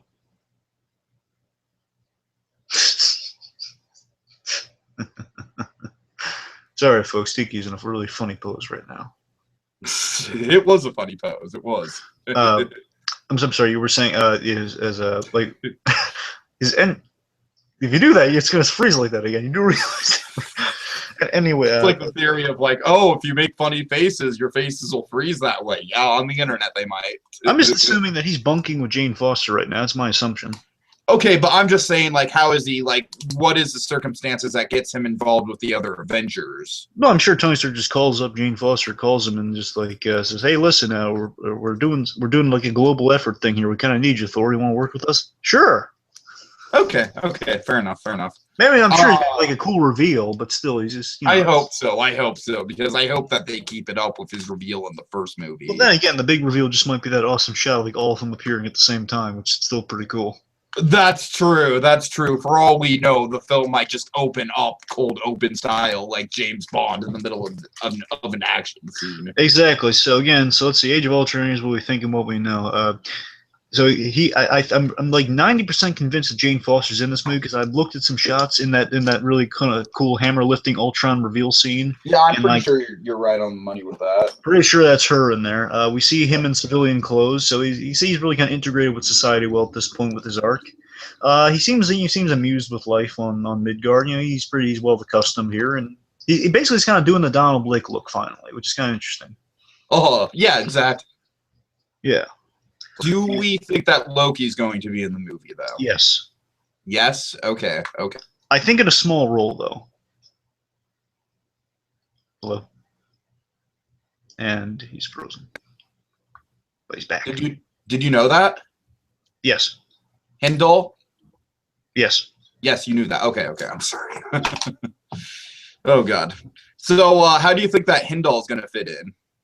I'm thinking, well, I mean, the rumors, again, I don't want to put too much stock in the rumors, but because I don't want to spoil it, really, but I'm getting a sense that Thor, at the end of this movie, from what I've heard from just like speculations, that Thor will be, at the end of this movie, be left in a dark place where he's going to be transported to Asgard, where Loki's going to be ruling, he's going to be imprisoned. Oh, okay, that'd be pretty awesome. So that's what I think's going to happen. So until I really, again, I'm thinking if we're going for a dark ending, people being left off in this really bad place, you're taking Thor out of the equation. Plus, in Civil War, you really do take Thor out of the equation in that. Right, okay. Because in Civil War, there's like the robot version of Thor, and that's about it.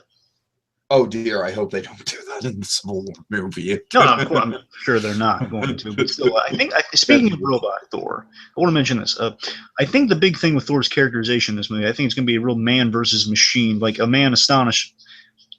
Like he's gonna be like Thor's gonna be facing a machine, and he's like the thing he's surprised he can't smash. Like it's just a simple machine. Why can't I smash it? You know, just the fortitude. Right? Yeah, exactly. And I think just Ultron is just gonna logically find out that, okay, what are my two biggest obstacles here? Thor and Hulk. Hulk, I'm gonna use the Scarlet Witch to get to him. For Thor, I'm just gonna send an army after this guy, and he's gonna be astonished and pretty much. I think he's just going to logically take out Thor. Maybe his way of taking out Thor is going to somehow, like, send him back to Asgard. Okay. And again, I'm thinking also in terms of bad things happening, something that Ultron might be doing to really just take out the big guns here is he's going to kill Jane Foster. Yeah, we speculated about that last night with our. Because in the comics, now listen, I'm not a huge Thor guy. From what I've heard, in the comics, Jane Foster died. I think it was of cancer, but I think she died. Okay. What I'm thinking here, if Jane Foster dies, that'd be a way to get her out of the equation because everyone always kind of ships, Thor and Sif. Of course, and I want to see that. God damn it! Which, yeah, I'm all for. I love Sif. I'm all for good things happening. Sif, can you see? And also in the other Marvel stuff, in Agents of Shield, you see she has a fondness for Thor and she wants something to happen there, but she still she respects him as a friend and still she's all for him and Foster. Sure. So the point is, I would love to see him and Sif get together, but still Foster is kind of in the equation. That'd be a way to get her out of the equation without writing her off, like in a breakup or something. Yeah, just kill her. Just kill her. So again, Ultron kind of at that point with her character, to tell you the truth. So think about this. She needs to go. So think about it. Ultron just might be, okay, I got to take out the big guns. How am I going to get to that if I can't really kill a god? I'm going to attack the people he loves around, which would be Jane Foster. And Iron Man's going to blame him for Ultron. Maybe that's why we get that awesome shot of him holding Tony by the throat. Right. Indeed. Okay, that's a good theory. That's all I really got for Thor. But he also has that cool line in the trailer of is that all you got? Then there's an army of them. Says, you had to ask. Oh yeah. Okay, and real quick, not that there's much to spec on, but Ragnarok, it's the end of the world story for Thor, and I'm assuming if Age of Ultron ends with him being sent back to Asgard in prison or something, it's going to be him basically in a prison cell talking to Loki and saying, Loki, you're leading us to destruction. Let me out. Right. Yeah, that'll be cool to see. We'll kind see. of Thor just in a helpless situation like that. Yeah. Okay. All right. Well, I guess we're done with this installment. Wait, hold on, because I feel like one of the errors that we've been doing throughout these whole things is that we haven't been properly building up. They're going to tackle.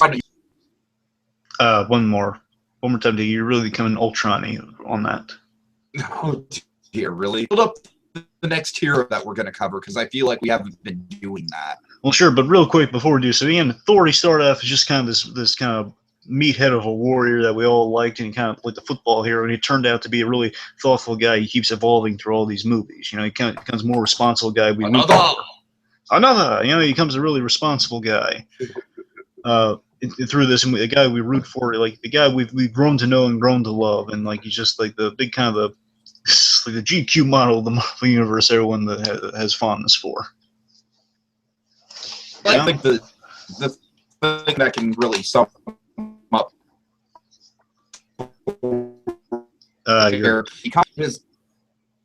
I'm sorry. We should probably just wrap this up. Okay, just quickly say your thing. We'll go out here. Yeah, I will. Okay, but anyways, high cover. Hello? Hello? Yeah. I'm here. Say it one more time. Hype up the next hero that we're going to cover. Right. Okay, folks. So let's see who's next on the docket. Let's see. We're going through chronological here. So Thor led to the story of another famous hero. One could say the first Avenger, Captain America, Steve Rogers, Captain America, the Ultimate Soldier, the greater generation than ours. Oh yeah. That's going to be a good one. He is like easily probably one of the bigger Avengers characters for sure. He's at the top. One of the best. One of the best. So, all right. So that's all for now until the next MCU star gets profiled. But don't cry over your Captain America trading cards just yet. I've got. After all. Hello? After all. Yeah. After all, a new age is upon us. An age of marvels. I've got no strings to hold me down. I've got no strings on me. Another installment.